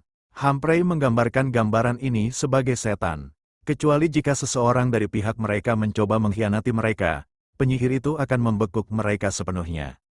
Humphrey dengan jelas mengingat seorang pria yang kesulitan bernapas hingga mati dengan mangkok air ditaruh di sekeliling kepalanya. Penyihir itu terlalu kuat, sangat kuat. Itulah mengapa dia ingin anak itu meninggalkan tempat ini untuk sementara waktu, sehingga dia bisa membalaskan dendamnya di kemudian hari saat dia memiliki kesempatan. Rai tidak dapat menyangkal akal sehat Humphrey setelah semuanya. Dia masih harus belajar sihir dan hanya menggunakannya sesuai dengan asumsi yang dia anggap benar. Jika dia berhadapan dengan penyihir mahir, dia tidak akan memiliki peluang menang dalam pertarungan itu. Kota para penyihir berada dekat hulu sungai Elton, dan hanya para penyihir yang diizinkan masuk. Humphrey memberikan semua uang yang telah dia kumpulkan selama hidupnya kepada bocah itu. Hal yang sama berlaku untuk informasi mengenai kepribadian dan karakteristik saudaranya. Rai terkejut ketika dia dipercayakan dengan uang tersebut. Lagi pula, dia selalu bisa mengkhianati Humphrey. Namun setelah melihat bocah itu sejenak, pria ini tahu bahwa anak itu adalah orang yang selalu memenuhi janjinya. Dan dia sudah cukup melihat dari bocah itu untuk menyimpulkan bahwa dia bisa dengan mudah maju ke sektor level yang lebih tinggi. Humphrey mendukung Rai dengan cara yang sama seperti yang pernah dilakukan Niles. Dia mendesak bocah itu segera membuat keputusan karena mereka memiliki sedikit waktu. Rai membuat syaratnya sendiri. Dia ingin Humphrey merawat mayat-mayat di bawah jalan layang dengan baik. Dan kemudian dia akan mencari saudaranya. Itu adalah kesepakatan yang mudah dan Humphrey dengan mudah menerimanya. Rai memutuskan untuk pergi dengan mengklaim bahwa dia akan kembali utuh. Ya, kembali utuh itu nyata. Rai berlari secepat yang dia bisa untuk memastikan tidak ada yang mengikutinya. Dia tiba sebelum Nenek Viola, melemparkan sekeping koin kepadanya untuk bertanya cepat. Nenek dengan senang hati menanyakan apa yang diminta oleh anak itu. Rai ingin memastikan apakah cerita tentang pelangi itu benar atau tidak. Dia bertanya-tanya apakah akhirnya dia akan bisa menginginkan sesuatu saat bertemu dengan pelangi. Rai tenggelam ke dalam kenangan lama yang pernah dia bagikan dengan salah satu anak di bawah jembatan. Dia dengan gembira bercerita tentang kisah pelangi, dan bagaimana siapapun bisa menginginkan sesuatu jika menemukan titik di mana pelangi menyentuh tanah. Rai memikirkannya dengan serius entah kenapa, dan itu membawa pada hari ini. Nenek tersebut menyimpulkan bahwa pelangi memang ada, meskipun aspek menginginkan sesuatu diabaikan. Anak itu merasakan bahwa tidak ada keraguan dalam jawabannya, selalu tetap jelas ungu seperti biasanya. Anak itu ingat ketika dia bertanya pada Humphrey, yang diingatkan akan saat dia pun ditanya tentang pelangi oleh anak lain. Sang penyihir juga sedang mencari pelangi, yang juga berarti mereka memiliki bukti akan keberadaannya. Anak itu bertanya pada Viola apakah dia akan bisa menghidupkan kembali hari itu setelah menemukan garis bawah. Hujung pelangi, alih-alih memberinya jawaban yang jelas, dia dengan samar mengatakan bahwa siapapun bisa membuat keinginan menjadi kenyataan, jadi mungkin itu benar. Apakah terasa seperti sang nenek sedang menggertaknya di sini? Karena saya benar-benar tidak bisa memastikan. Apa pendapat kalian? Viola mengklaim bahwa pelangi sulit ditemukan dan tidak ada yang tahu di mana mereka berada. Tetapi jawabannya sudah cukup bagi Rai, yang pergi dan meninggalkan Viola dengan permintaan untuk mencari tempat baru. Bagaimanapun, Rai sekarang berada di pinggiran sektor 50. Dia sedang mengamati koordinat yang ditulis oleh Niles. Membacanya, dia menemukan kendaraan itu. Niles menyiapkan sebuah sedan 4 kursi sebagai antisipasi. Anak itu menggapai gagang pintu ketika salah satu kaki tangan Hector keluar untuk menangkapnya. Dia heran apakah Niles memberinya perintah untuk mengambil mobil itu kembali. Dan hanya untuk mengacaukan emosi anak itu, dia memprovokasinya dengan bertanya tentang emosi Niles. Ray yakin bahwa dia tidak lagi dikejar oleh orang-orang Hector. Tetapi ternyata salah satu di antara mereka mengejarnya. Terlepas dari itu, dia tidak bisa membuang waktu dan meraih gagang pintu untuk masuk ke dalam. Pria itu segera mendekatinya dan sebelum Ray hendak menutup pintu, pria itu mencegahnya terbuka. Dia meraung pada anak itu untuk membuka pintu. Rai sudah kelelahan menghabiskan sebagian besar mananya sehingga sihir penguatannya tidak bekerja dengan luar biasa di sini. Dia memaksa mantra api, dengan tepat mengarahkan ke arah orang itu menjadi semacam sinar sebelum mengepulkan otaknya. Dia menendang jenazah itu menjauh dan menginjak pedal dengan kecepatan penuh. Rai akhirnya akan mengalami bagaimana kehidupan di luar sektor 50. Setelah tiba di tempat yang jauh, anak itu berhenti sejenak sebelum memeriksa bagasi mobil. Dia agak terkejut bahwa Niles begitu siap sehingga dia menyimpan cukup persediaan air dan makanan di bagian belakang. Namun, itu akan berguna karena dia tidak akan tiba di sektor berikut sebelum berlalu beberapa hari lagi. Malam itu, Ray membuat api dan memutuskan bahwa penting untuk mendapatkan informasi lebih lanjut tentang sihir di sektor berikutnya. Mengenai apa yang dia ketahui dengan pasti, Ray memahami bahwa ada dua bentuk mana. Mana pertama adalah mana merah, yang dapat digunakan tanpa persiapan apapun. Mana kedua membutuhkan beberapa warna untuk digunakan sekaligus. Mana tidak hanya mudah dimanipulasi. Namun, setelah mengalirkan emosi tertentu, dia dapat memanfaatkannya. Beberapa di antaranya lebih mudah. Kemarahan hanyalah salah satu contohnya. Pemicu aktivasinya saat ini adalah kemarahan. Dan itulah mengapa anak itu bisa melemparkan mana semacam itu. Sayangnya, dia telah mencapai batasnya. Setiap kali dia kehilangan konsentrasi pada emosinya, mana akhirnya terlepas. Jadi dia memutuskan untuk bermain dengan kombinasi selanjutnya. Dengan mencampur berbagai warna di telapak tangannya, anak itu mengamati sesuatu yang menarik terjadi di depan matanya. Namun sayangnya, tidak ada yang menjadi hasil dari kombinasi mana ini. Beberapa jenis saling tolak, dan mengombinasikan warna membutuhkan upaya besar, yang juga memberatkan energi mentalnya. Namun sebagai respons, beberapa kombinasi cocok dengan baik bersama. Dia ingin bermain-main dengan eksperimen untuk saat ini. Ini tidak seperlu dulu, tapi keadaan sekarang berbeda. Ray memiliki segala alasan untuk melakukannya, untuk mendapatkan apa yang dia inginkan. Dia berkendara sebelum berhenti di tempat lain keesokan harinya. Hari ini, dia bisa bermain-main dengan berbagai kombinasi untuk melemparkan sihir tipe es, angin, dan tanah. Anak itu bertanya-tanya apakah ia bisa memanfaatkan mana di dalam wadahnya dan kemudian menggunakannya. Kapanpun diperlukan, ini akan membuat proses penyulapan lebih mudah jika hal tersebut terjadi. Ini seperti lingkaran mana yang mengelilingi bejana seorang penyulap. Rai sudah siap untuk menemukan sesuatu seperti itu setelah mencapai sektor 49. Mengenai sektor 50, mari kita lihat bagaimana keadaannya di dekat jembatan. Para pria Hector sedang mencari-cari, tetapi mereka tidak menemukan jejak golem. Tiba-tiba Hector memerintahkan salah satu dari mereka untuk memegang ujung tongkatnya. Pria itu berkeringat sambil meminta maaf kepada tuannya karena gagal dalam tugas. Tapi Hector terbukti sebagai orang yang tegas yang tidak suka pada pria yang gagalnya. Pria malang itu mengetuk ujung tongkatnya sebelum tangan kanannya merasakan kejutan nyamuk elektrik. Dia dengan cepat berubah menjadi balok es, sebagai contoh bagi yang lain. Hector kemudian mendorong patung itu ke bawah, menyebutnya sebagai sampah yang tidak berguna. Salah satu dari anak buahnya melaporkan bahwa mereka telah menemukan jejak golem di sekitar daerah tersebut. Hector tertarik menemukan bahwa ada jenis mana tertentu yang masih terasa di udara. Itu berarti sedang digunakan sihir yang kuat. Dia juga bisa merasakan keberadaan mana dari dekat. Ketika dia mendekati jejak tersebut untuk memeriksanya, Hector bertanya kepada bawahannya apakah ada yang benar-benar tinggal di sini. Bawahan melaporkan bahwa sekelompok anak jalanan tinggal di sini, yatim piatu yang mungkin tidak ada lagi di sini untuk menghindari perang. Tapi Hector terkejut. Dia tidak tahan membayangkan seorang yatim piatu menggunakan sihir seperti itu. Hanya membayangkan itu membuatnya tergelak dengan gila. Fakta bahwa seorang anak laki-laki mampu memanggil sihir yang kuat dan konfigurasinya sendirian. Hanya memikirkan itu tampaknya mustahil.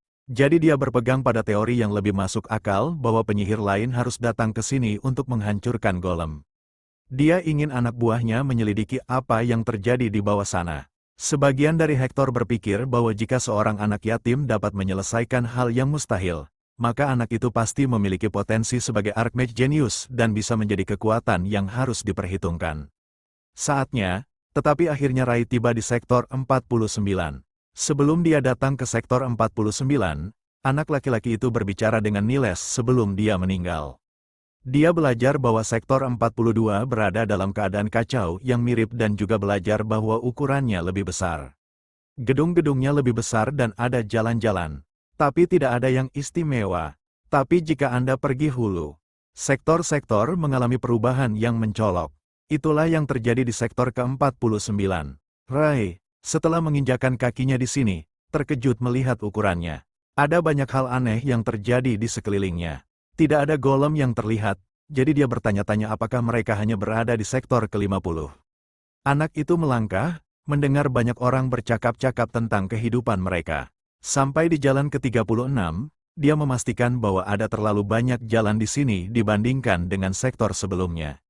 Rai ingin mempercepat langkahnya dan belajar sebanyak mungkin tentang sihir, terutama tentang tukang sihir, Hector, dan lingkaran wadahnya. Itu akan menjadi kuncinya untuk membalas dendam. Kemudian ada tujuannya untuk meneliti warna-warna prisma dan kota para tukang sihir. Belum lagi dia harus mendapatkan pekerjaan untuk mendapatkan uang. Meskipun dia memiliki uang dari Humphrey untuk bertahan sementara, perjalanan ini akan membutuhkan lebih dari itu. Rai tiba-tiba melihat sebuah toko buku di depannya. Toko buku Veronica, namanya saja sudah cukup menarik perhatian anak itu.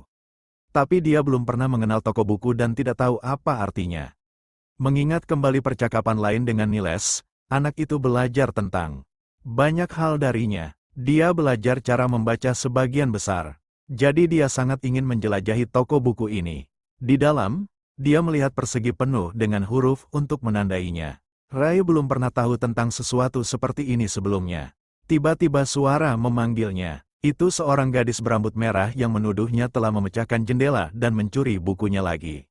Dia sangat kesal bahwa pria ini muncul untuk mencuri darinya lagi. Tapi Rai tidak tahu mengapa gadis ini dalam kesulitan atau mengapa dia menuduhnya. Dia belajar bahwa buku-buku adalah barang di dalam toko. Gadis itu menekankan poinnya dan memerintahkan dia untuk pergi. Dia bisa melihat berbagai warna yang berasal darinya. Emosi kegembiraan, kesenangan, ketidaknyamanan, dan kesal. Anak itu bertanya-tanya apakah mungkin manusiawi merasakan begitu banyak emosi sekaligus. Dia berteriak padanya seperti orang gila, sementara Rai bertanya-tanya tentang apa yang sedang dilantanginya. Anak itu menyebutnya sebagai weirdo, yang membuatnya marah karena dia menjadi sangat marah dan mencoba mengingatkannya pada status ayahnya. Rai tidak ingin berurusan dengan anak bermasalah, jadi dia pergi sendiri. Kembali ke jalanan, ia dengan tajam mengamati.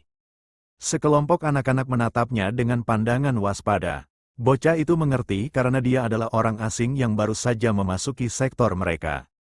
Sekarang Rai mengerti bahwa bagian ini tidak berbeda dengan apa yang terjadi di sektor 50.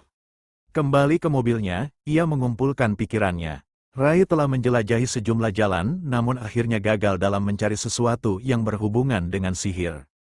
Besok, ia ingin menginvestasikan pencariannya ke area yang lebih luas sampai ia mendengar sesuatu di dekatnya. Anak-anak yang sama muncul lagi dan mereka datang untuk menghadangnya. Rai tidak terkejut dan merasakan keberadaan 4 dari mereka dari dalam mobilnya. Anak-anak itu mendekat sampai mereka mencapai gagang pintu. Niat mereka bukan untuk membunuh, tetapi untuk menyerangnya tanpa membuat suara. Mereka juga ingin mencuri kunci mobil dan makanan. Namun sebelum salah satu anak dapat bergerak, Ray memecahkan jendela dan dengan mudah menjatuhkan salah satu dari mereka. Dengan satu orang terjatuh, yang lain terkejut. Ray melompat keluar mengincar anak dengan jaket biru. Dia menjatuhkan anak itu dengan satu pukulan di dadanya. Itu dua orang terjatuh. Anak ketiga mencoba membunuh Ray dengan memukulnya dengan pipa besi dalam serangan penuhnya. Sayangnya, ia sangat meremehkannya. Lawan-lawannya seperti Ray menangkap pipa itu tanpa kesulitan sedikit pun dan melemparkannya jauh. Anak laki-laki itu yang kini merasa takut memerintahkan Ray untuk tidak mendekat. Ray sebaliknya, menakutkan seperti biasa, menginstruksikan anak-anak itu untuk menutup mulut mereka. Kemudian ia melanjutkan untuk menghajar mereka sampai mereka menjadi dalam keadaan memprihatinkan. Setelah pukulan itu, dia bertanya berapa banyak jalan yang dimiliki oleh anak-anak ini. Anak-anak itu menjadi sepi sampai Ray menggunakan nada yang tegas untuk mendapatkan jawaban dari mereka. Dengan tangan terlipat yang menimbulkan rasa takut pada orang-orang nakal itu, Ray mengulang pertanyaannya. Anak-anak yang dipukuli terlihat menyedihkan. Mereka bahkan tidak bisa melihat Ray lurus. Melihat bahwa mereka menolak untuk menjawab, cowok kita menunjukkan sedikit lebih banyak kekuatan. Dia mencurigai salah satu dari orang nakal itu dan orang bodoh itu segera jebol di bawah tekanan. Dia mengakui bahwa mereka mengendalikan 3 jalan di sektor 49 secara keseluruhan. Ray menekan untuk detail dan tawanan itu menyebutkan jalan-jalan ke-23 hingga ke-25 sebagai wilayah mereka. Di dadanya terdapat satu warna menandakan kecemasan, rasa tidak nyaman, dan ketakutan.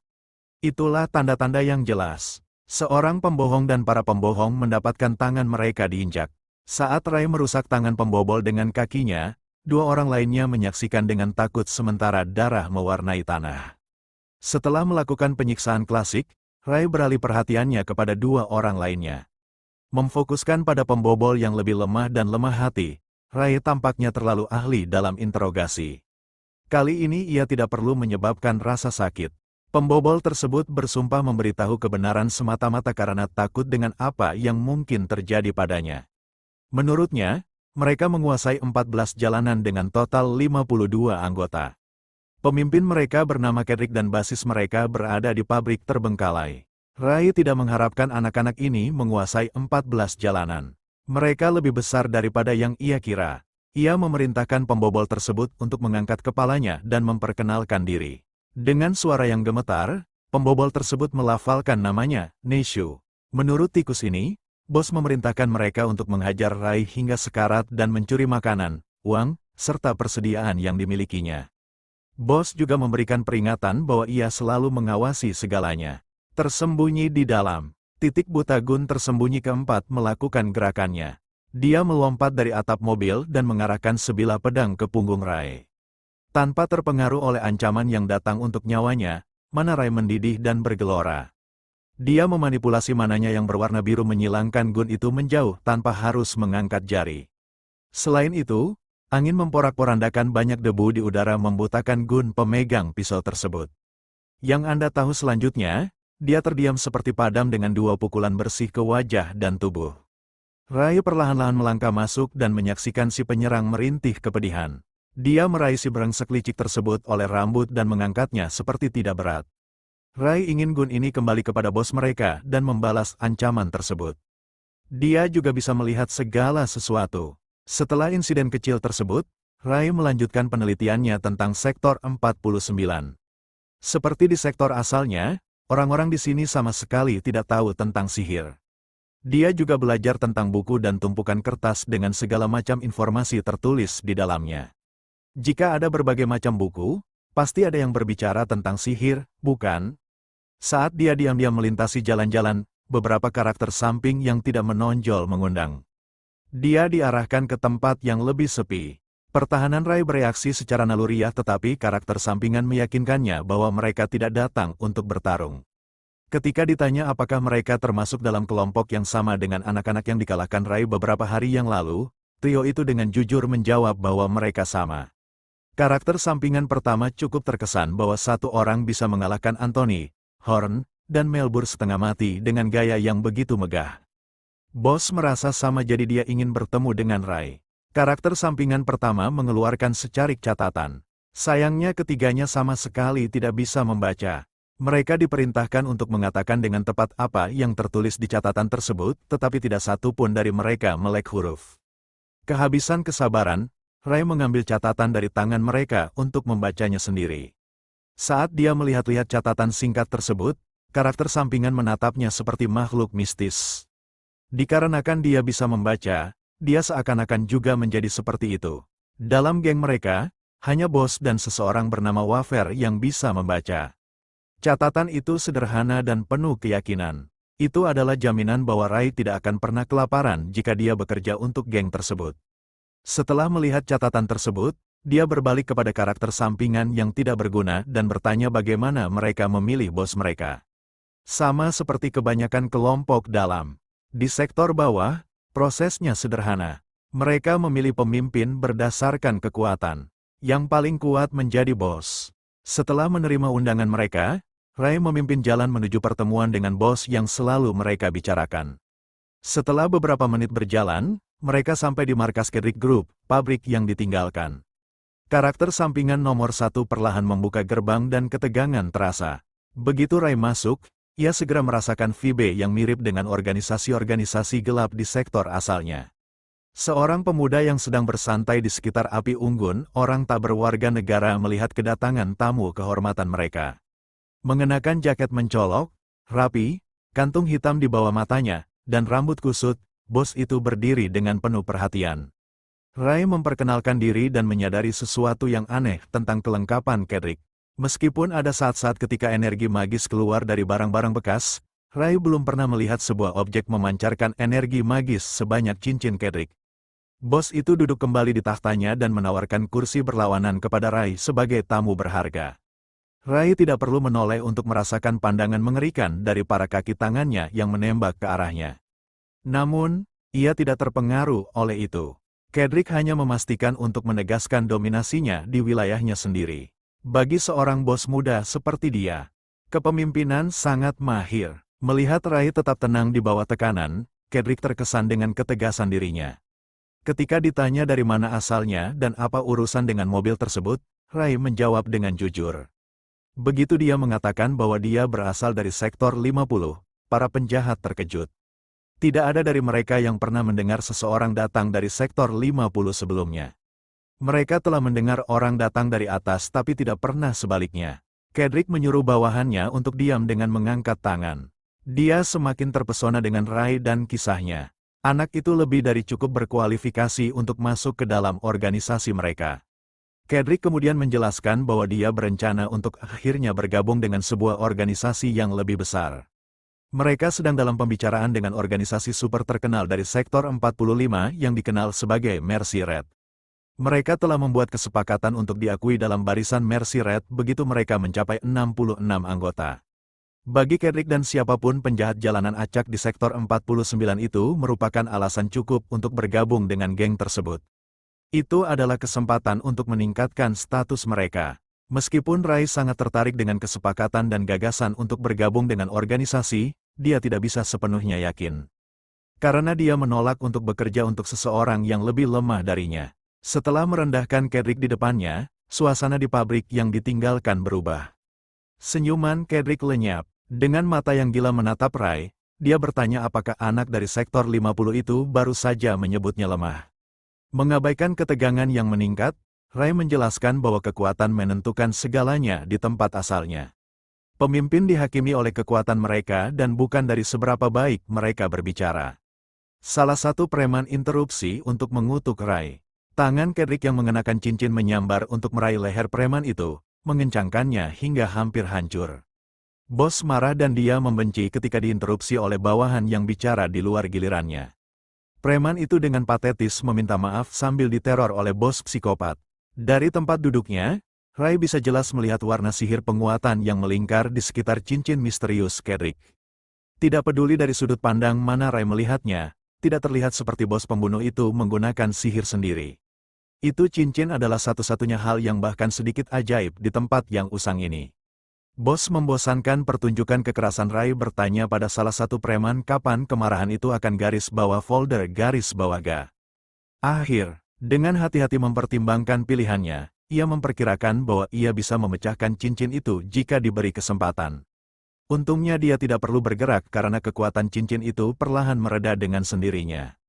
Dengan kepribadian yang lebih tenang dari Cedric mengambil alih kembali, ia melepaskan bawahannya dari cengkeraman sakit itu.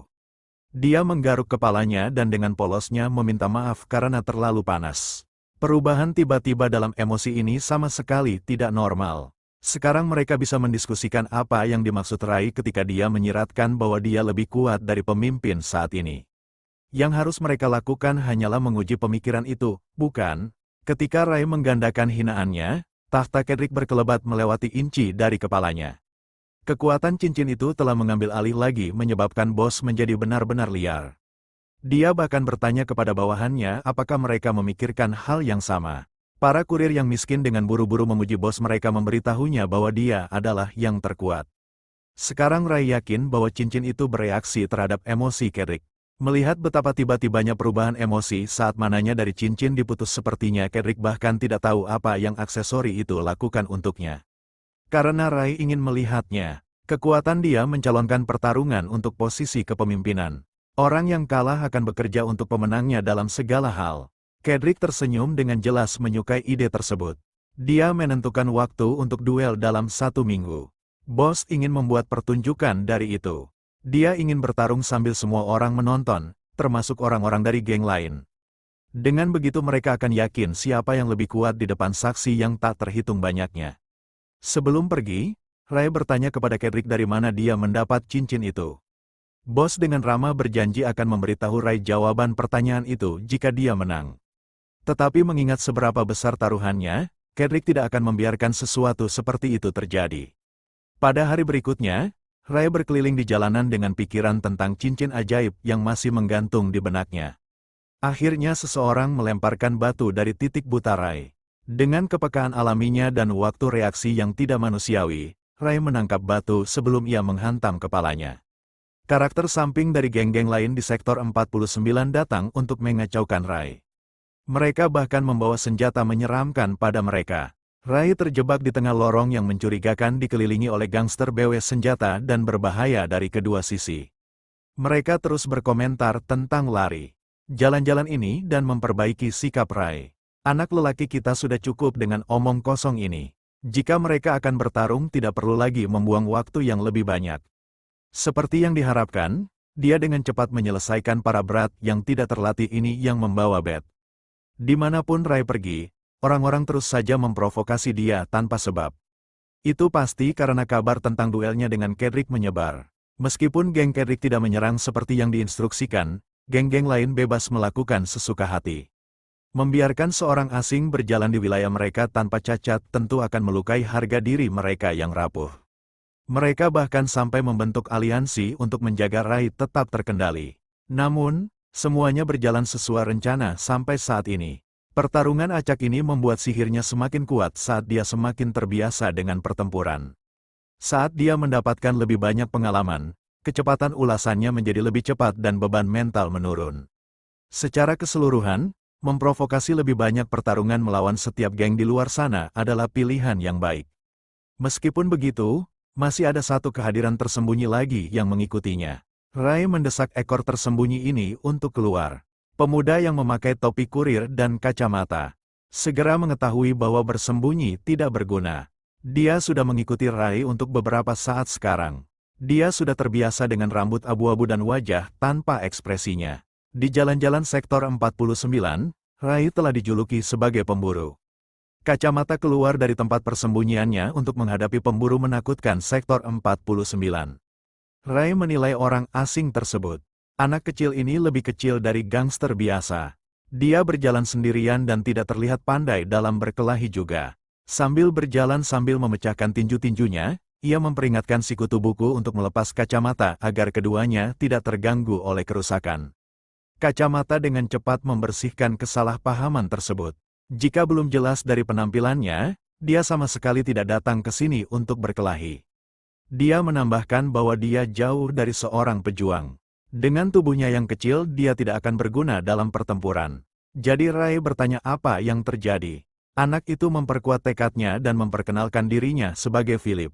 Dan Philip yang kurus ini memiliki tawaran untuk Rai. Setelah mendengar ceritanya, Rai memutuskan untuk mengikuti Philip untuk saat ini ketika mereka menjelajahi pemukiman kumuh Sektor 49. Anda lihat tempat kerja Philip berada di dekat tumpukan sampah timur. Dia telah mendengar banyak rumor tentang yang disebut-sebut pemburu yang bernama Rai. Dimanapun di kota, pemburu itulah pembicaraan semua orang. Sepertinya Rai mendapatkan julukan yang menakutkan setelah berhasil menghancurkan beberapa kelompok gangster sendirian. Setelah beberapa menit berjalan lagi, mereka akhirnya tiba di depan sebuah bangunan yang tidak mencolok. Philip membuka pintu dan suara harmonis dari komunitas, perdagangan, dan kerjasama memukul Rai seperti ton batu. Tempat ini sangat besar. Philip secara resmi menyambut Rai ke usaha bisnisnya, Hotel Philip. Rai memperkirakan pasti ada lebih dari 100 orang di dalamnya saat ini. Lebih tepatnya, mereka memiliki 186 termasuk mereka yang bekerja di luar. Rai juga menyadari bahwa semua orang di sini memiliki sesuatu yang sama. Sepertinya setiap penduduk akan kesulitan jika mereka bergabung dengan kelompok yang lebih kejam. Mereka semua entah muda atau kecil postur tubuhnya. Philip menjelaskan bahwa Sektor 49 mengandung banyak tambang. Itu artinya banyak orang dewasa meninggal dunia dalam tugasnya, meninggalkan banyak anak yatim tanpa dukungan apapun. Karena itu selalu banyak pekerjaan di setiap industri. Beberapa bisnis bersedia untuk mempekerjakan bahkan anak-anak dengan kekurangan tenaga kerja yang sangat besar. Ada terlalu banyak. Para pemuda yang tak berarah bahkan sulit diurus oleh para gangster yang mengelola jalanan. Jadi sebagai imbalannya untuk menguasai pasar kerja dengan beberapa kelompok dan bisnis, Philip setuju untuk membayar suap kecil guna menjamin pekerjaan untuk orang-orangnya. Dia adalah semacam agen tenaga kerja di sektor miskin ini. Orang-orangnya diberi tempat tinggal murah dan jaminan pekerjaan. Meskipun usianya masih muda, Philip cukup cerdas dan rajin untuk menciptakan sistem rumit ini sendirian. Dia bekerja keras untuk menyiapkan seluruh infrastruktur hingga saat ini. Berbicara tentang orang-orangnya, Jonathan adalah salah satu cerita sukses dari Philip. Anak itu memiliki pekerjaan di mana dia tidak dipukuli setiap hari. Dia memiliki komunitas yang mendukungnya dan dia selalu membayar sewa tepat waktu. Philip, yang selalu perhatian dan teliti, mencatat segala sesuatu yang diperlukan. Dia lupa bahwa Rai ada di sampingnya, dan tangannya tiba-tiba meraih buku catatan dan pena. Karena pemburu itu tampak cukup penasaran tentang buku manajemen hotel, ia menawarkan kepada Rai untuk melihatnya. Dengan cepat membalik halaman, Rai menemukan halaman yang didedikasikan sepenuhnya padanya. Halaman itu penuh dengan catatan yang telah ditulis oleh Philip saat mengikutinya. Setelah menyadari bahwa setelah mengakui bahwa dia sebenarnya bisa membaca pikiran, Philip merasa canggung dan agak takut. Mengakui bahwa sikapnya yang terlalu ingin tahu dan licik adalah salah, dia minta maaf. Dia tahu itu bukan alasan, tetapi dia memang suka mengamati orang. Hal ini membuatnya benar-benar berlawanan dengan Rai. Kejutan bagi Philip, sang pemburu terlihat santai dengan segala hal, bahkan bersikeras bahwa tidak perlu minta maaf. Akhirnya, Philip bisa merasa lega. Saat mereka berjalan lebih dalam ke dalam hotel, kedua mereka tiba di kamar terakhir di dalam bangunan. Penjaga keamanan di pintu melihat Philip dan memberi Rai tatapan heran. Mereka bersikeras bahwa tidak sembarangan orang bisa masuk. Namun, ketika mereka mendengar bahwa Rai adalah pemburu terkenal yang meninggalkan jejak darah gangster di jalanan, penjaga-penjaga itu mundur dengan ketakutan dan kaget. Akhirnya, Philip menyambut Rai ke tempat tinggal sederhananya. Dia memiliki rumah yang lebih baik daripada 99% warga Sektor 49. Ketika Rai pertama kali mendengar Philip ngomong terus, dia mengira anak itu adalah penipu. Tapi sepertinya dia serius. Philip bersikeras bahwa dia tidak pernah berbohong. Dalam bisnisnya, kepercayaan adalah hal terpenting. Kamu selalu bisa mencari uang kembali, tapi begitu kredit hilang, mendapatkannya kembali sangat sulit. Bagi anak seumur Rai, Philip sangat bijaksana. Saat Rai bertanya tentang proposal yang diajukan Philip sebelumnya, si kutu buku gemetar dengan rasa cemas dan kegelisahan. Dia menelan ketidakpastiannya dan mengangkat kepalanya untuk bertemu mata Rai dengan tatapan jernihnya. Philip mengulurkan tangannya dan menawarkan untuk menjadi mitra bisnis dengan sang pemburu setelah ia mengalahkan Kedrick dan menjadi pemimpin baru geng tersebut. Ray menyerap tawaran itu dengan diam, matanya melihat mana yang berputar di dada pemuda itu. Dia menyadari bahwa Philip memiliki sedikit mana hitam ketakutan di hatinya. Sebagai gantinya, cahaya emas keberanian ada di sana. Proposal ini hanya akan berhasil jika dia menang. Dan meski Philip tidak bisa mengecualikan kemungkinan kalah, ia yakin bahwa Ray memiliki probabilitas tinggi untuk menang. Ketika ditanya mengapa, kacamata itu hanya menjawab bahwa dia bertaruh pada firasat. Seperti yang ia katakan sebelumnya, Philip suka mengamati orang. Dia suka mempelajari perilaku dan kebiasaan untuk mendapatkan gambaran bagus tentang seseorang. Misalnya, ia perhatikan bahwa setiap kali Ray berbicara kepada orang-orang, ia memiliki kebiasaan memperkecil pandangannya ke dadanya bukan ke mata mereka. Anak saya bukan perv. Dia hanya membaca mana. Philip tidak tahu alasannya, jadi dia berteori bahwa Ray pasti memiliki trauma tertentu terkait mata atau wajah orang. Bagaimanapun, cukup jelas bahwa dia memiliki mata yang tajam untuk pengamatan. Terpesona oleh hal ini, Ray bertanya apakah dia memperhatikan hal lain. Dia sangat ingin mendengar tentang kebiasaan lain yang diperhatikan oleh Philip. Tanpa rencana, Philip menyebutkan beberapa lagi. Dia mencatat bahwa Ray selalu melangkah dengan kaki kanannya saat membelok. Mungkin secara tidak sadar dia mempersiapkan diri untuk kemungkinan pertemuan dengan musuh agar tangan kanannya siap untuk bertindak. Philip menyebutkan beberapa analisis yang sangat detail tentang kebiasaan kecil Ray. Bahkan dia terkesan dengan seberapa mendalam setiap bacaan itu. Sampai sekarang, orang-orang telah melihatnya dengan cara yang dangkal. Mereka menyebutnya menakutkan. Mereka mengatakan ada yang tidak beres dengan dia. Mereka mengatakan ada yang pasti salah dengan dia. Dia adalah anak laki-laki yang dingin dan tak beremosi yang membuat semua orang merinding. Bahkan sekarang, selain marah dan sedih, dia tidak bisa mengatakan bahwa dia tahu bagaimana rasanya emosi lain. Pertemuan yang ditakdirkan ini dengan seseorang seperti Philip terasa seperti petunjuk tentang bagaimana dia bisa tumbuh secara emosional sebagai pribadi. Sementara itu, Philip sibuk mencatat keanehan bos Kedrick dengan harapan membantu peluang Ray untuk menang. Kedrick rentan terhadap ledakan emosional dalam pertempuran, sementara Ray metodis dalam membongkar lawan dengan perhitungan yang teliti. Itu pertandingan yang bagus. Sebelum Philip bisa memberikan kesimpulannya untuk merangkum segalanya, Ray sudah menerima tawaran tersebut. Pembayaran dan detail-detail lebih lanjut bisa ditinggalkan untuk tim Philip. Yang Ray minta dari mitra bisnis barunya adalah untuk menganggapnya serius, meskipun itu sudah jelas. Dia juga memiliki satu syarat lain. Sepertinya Philip memiliki akses ke banyak koneksi. Koneksi berarti informasi, jadi Ray membutuhkannya untuk menemukan sesuatu yang penting. 2 hari setelah menyelesaikan kesepakatan, Ray kembali ke kampungnya, memeriksakan mobilnya untuk diperbaiki dan dirawat. Mekaniknya penasaran dengan Ray yang berasal dari sektor 50. Melihat kondisi kendaraannya, akan masuk akal jika dia mengaku telah menyeberangi sebuah gurun. Berdasarkan fakta bahwa Philip mengirimkan mekanik terbaik yang mereka miliki, Ray sedang diperhatikan dengan baik. Ketika mekanik meminta Ray untuk memberikan kunci pas dan mur 6 mm, Ray menggunakan sihir angin untuk meletakkannya dengan lembut di samping pria itu. Dia terus-menerus berlatih kontrol presisi, dan kehalusan yang meningkat terlihat jelas. Setelah beberapa menit lagi, perbaikan selesai. Kecuali untuk mesin yang overheat, tidak ada banyak yang harus diperbaiki. Mekanik mengganti cairan pendingin dengan sesuatu yang jauh lebih baik, sehingga seharusnya akan baik-baik saja bagi Ray mulai saat ini. Pak mekanik secara diam-diam membawa penggantian termahal yang bisa ia temukan dari toko di mana dia bekerja, jadi seharusnya tidak ada masalah kendaraan dalam waktu dekat. Para orang di hotel selalu berusaha ekstra untuk memenuhi permintaan Philip. Dia adalah penyelamat mereka setelah semua. Tanpa Philip, kebanyakan dari mereka akan kehilangan pekerjaan. Itulah mengapa semua orang berusaha sekeras mungkin untuk membalas budi padanya. Meskipun Philip pemalu dan sok pintar, kamu tidak bisa menyangkal popularitasnya di kalangan orang-orangnya. Sebelum pergi, mekanik memberikan sebuah catatan yang ditulis oleh Philip kepada Ray. Karena akan sulit menghafal pesan seluruhnya, Philip menuliskannya.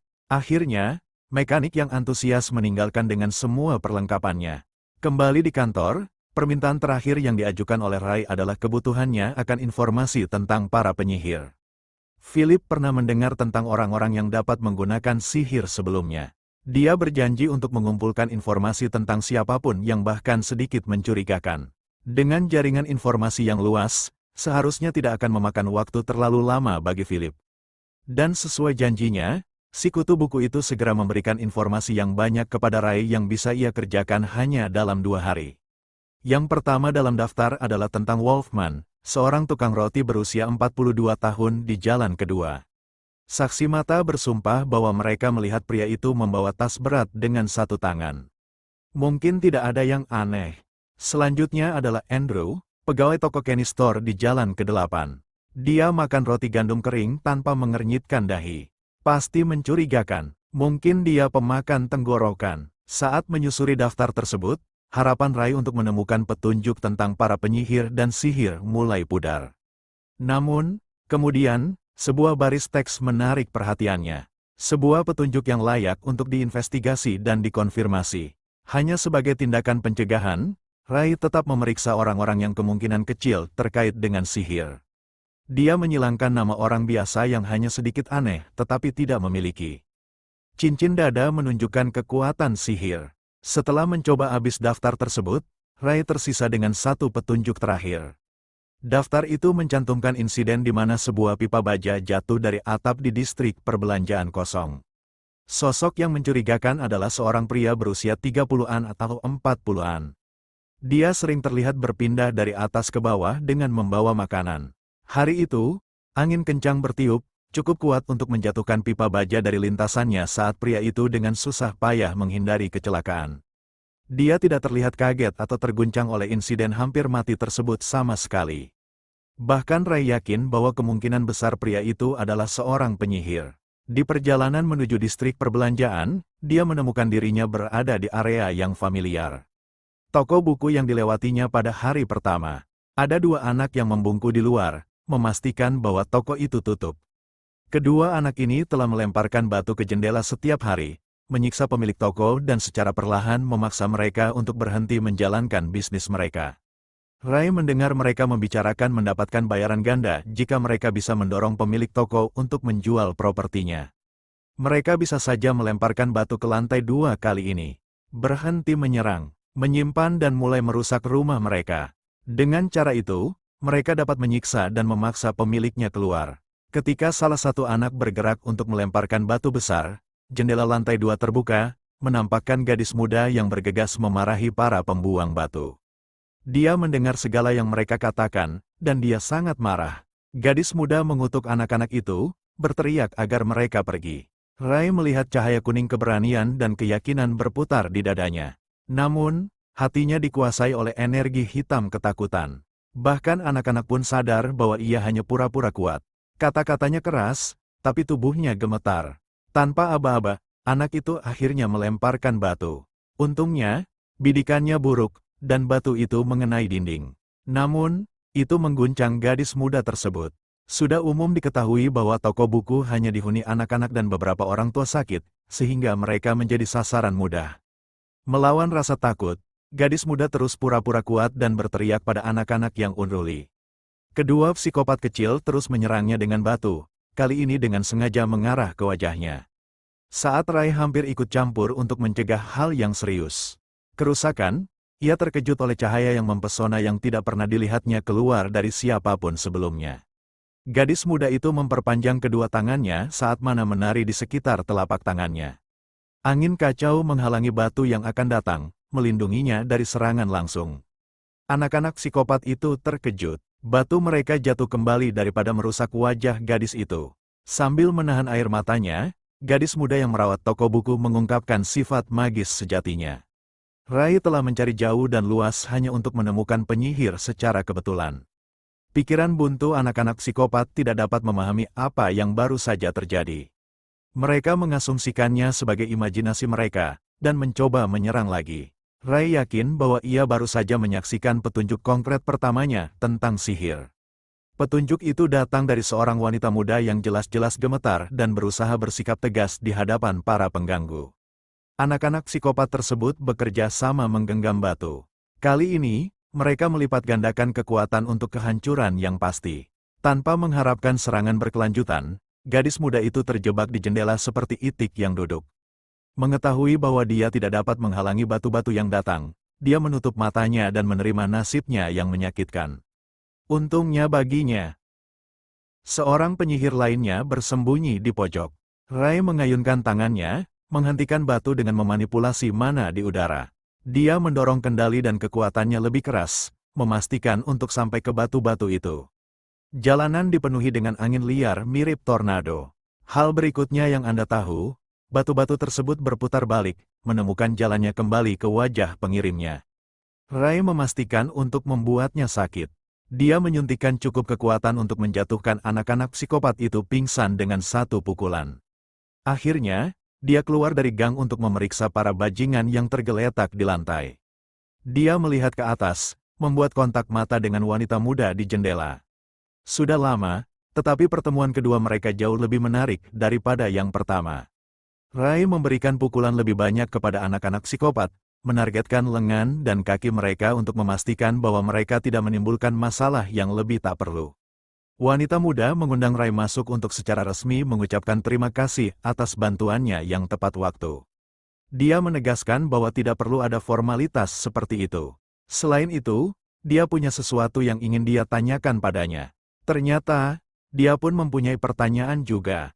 Pada saat yang bersamaan, dia bertanya apakah dia seorang penyihir, dan dia bertanya apakah dia baru saja menggunakan sihir di sana. Pertanyaan antusias mereka membuat keduanya terdiam. Sebentar, keakraban tiba-tiba mereka membuat pipi wanita itu memerah. Dia membersihkan tenggorokannya dan mengundang Rai ke rumahnya untuk berbincang sedikit lebih banyak. Saat memasuki ruangan, mata Rai menyusuri seluruh tempat. Ini adalah pertama kalinya baginya berada di dalam sebuah toko buku, sehingga tampak asing baginya. Akhirnya, dia memperkenalkan dirinya sebagai Veronica. Toko buku tersebut dinamai dari namanya. Dengan sopan, Rai juga memperkenalkan diri singkat. Dengan rasa malu, Veronica menundukkan kepala dan meminta maaf karena telah berteriak pada Rai seperti orang gila saat terakhir kali. Dia hanya sedang dalam tekanan berat karena kelompok anak-anak nakal tersebut. Rai tidak mempermasalahkannya. Itu hanyalah kesalahpahaman. Setelah meminta maaf, dia melanjutkan dengan mengucapkan terima kasih atas bantuan Rai. Dia bisa saja terluka parah jika tidak karena Rai.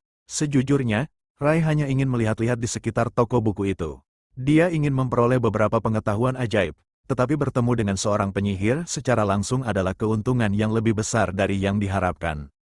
Veronica terkejut. Biasanya, orang-orang di tempat ini biasanya menerima apresiasi dalam berbagai bentuk. Rai adalah pengecualian. Duduk di salah satu meja, Rai bertanya kepada Veronica dari mana dia mempelajari sihir. Dia menjawab dengan santai bahwa dirinya, kakek mengajarnya. Mendengar ada seorang pengguna sihir lain dalam pertemuan tersebut, rasa keingintahuan Rai semakin dalam. Ia meminta untuk bertemu kakek Veronica, dan sang gadis muda penuh semangat berpikir bahwa itu seharusnya baik-baik saja. Sebelum naik ke lantai atas untuk mengambil kakek tersebut, Veronica memperhatikan sesuatu yang membingungkan. Di pipi Rai terdapat sayatan kecil yang berdarah. Ia pasti tergores oleh sesuatu, mengingat ia telah berkelahi ke sana kemari. Veronica khawatir bahwa luka tersebut bisa terinfeksi jika tidak diobati. Maka, ia meraih lengan Rai dan mengelus wajahnya dengan lembut. Perlahan dan mantap, ia memanggil sebuah cahaya putih dan hangat yang melingkupi kulit Rai. Setelah beberapa detik, sayatan di pipinya menghilang, seolah-olah tidak pernah ada. Dengan begitu, perawatan sederhana itu telah selesai.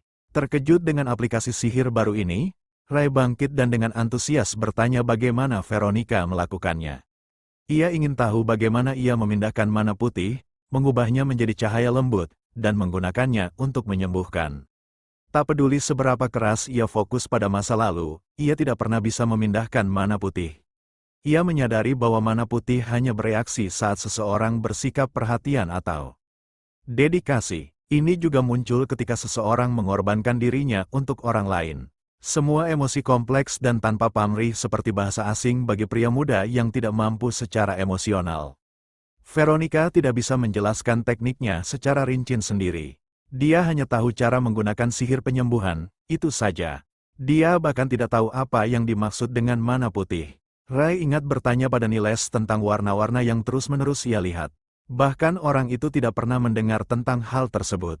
Sejauh yang ia tahu, mana tidak terlihat oleh mata telanjang. Bahkan penyihir sendiri tidak bisa melihat mana.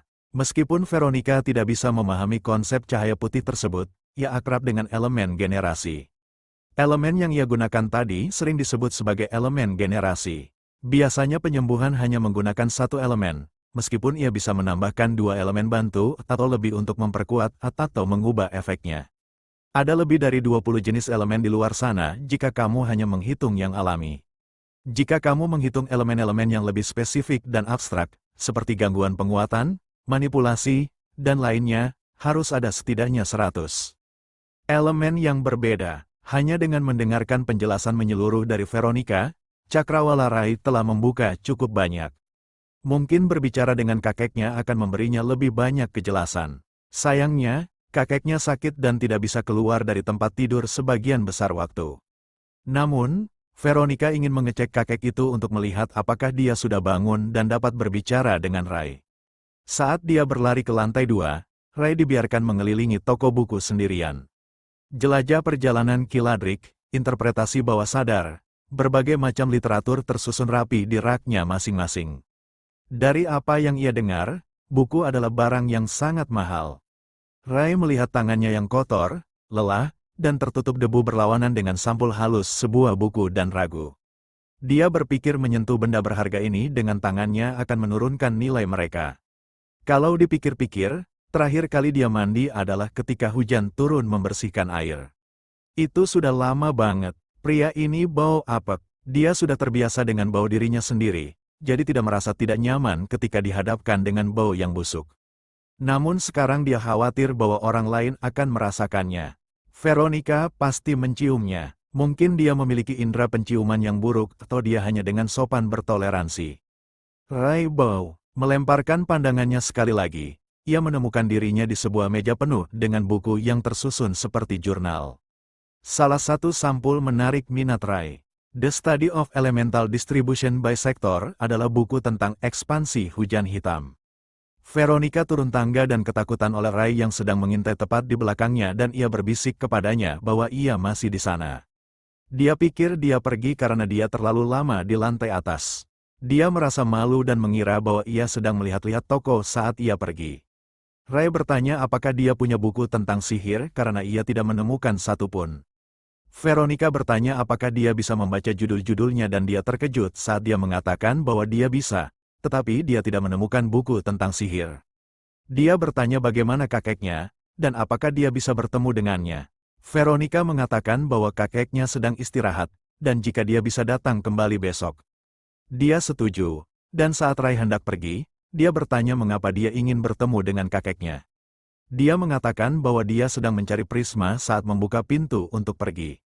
Rai duduk di sebuah kafe membaca sebuah catatan yang berisi deskripsi seorang pria berusia 30-an atau 40-an, meninggalkan apartemennya selama 1 jam antara pukul 7 dan 8 malam. Kembali dengan makanan dan tinggal di seberang kafe.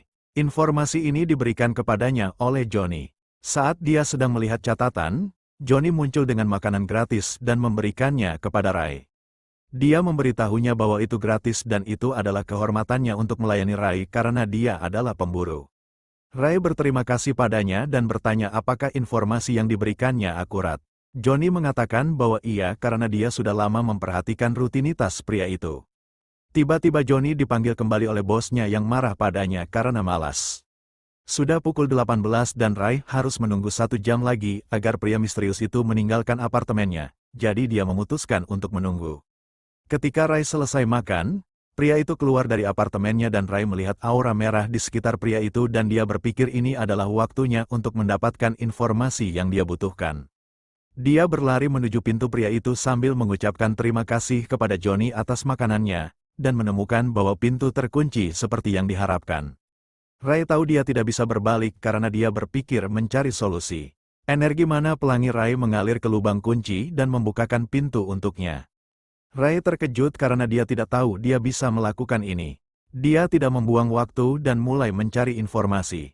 Dia membaca sebuah catatan bahwa pria itu sedang menulis yang menyatakan bahwa dia mungkin telah diusir dari organisasi 66. Dia juga menyebut sesuatu tentang sebuah batu darah merah yang lebih kuat dari yang dia harapkan dalam surat tersebut. Rai membuka sebuah kotak dan merasakan sensasi. Dia melihat batu-batu merah di dalam kotak dengan mana merah mengalir keluar.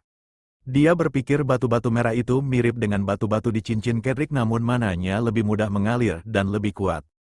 Dia memasang batu itu di cincinnya dan menciptakan api merah terang yang pernah dia ciptakan. Saat dia sedang melakukan itu, dia mendengar seseorang kembali, membuatnya terkejut karena belum genap 15 menit. Orang tersebut masuk sambil berbicara sendiri tentang bagaimana dia lupa membawa dompetnya karena dia sudah semakin tua dan itulah mengapa bosnya meninggalkannya. Rai melihat dari balik pintu. Orang itu mengambil dompetnya dan saat dia akan pergi, dia ingat dia lupa satu hal lagi. Dia menyelinap di balik pintu tempat Rai bersembunyi dan menatapnya dengan mata merah bersinar sambil mengatakan dia lupa membawa racun tikus. Orang itu menatap Rai yang bersembunyi di balik dinding dengan tatapan jahat yang mengklaim dia juga membutuhkan racun tikus. Dia bertanya kepada pemuda kita apakah dia pikir dia tidak tahu bahwa Rai bersembunyi di sana. Rai. Dia mencabut pedangnya dan mengayunkannya melintasi wajah pria itu. Pria itu terkejut sambil mengeluarkan darah karena Rai telah menggores wajahnya. Pria tersebut marah bahwa seorang anak bukan pembunuh telah menggores wajahnya dan darah masuk ke matanya.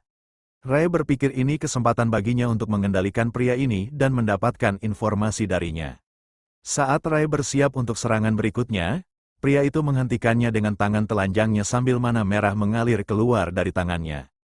Rai terkejut melihat bagaimana pria tersebut menggunakan mana untuk menghentikan dirinya dari terluka, sementara pria itu memanggilnya dengan nama-nama dan mengatakan bahwa mengarahkan pisau pada orang dewasa adalah tidak pantas.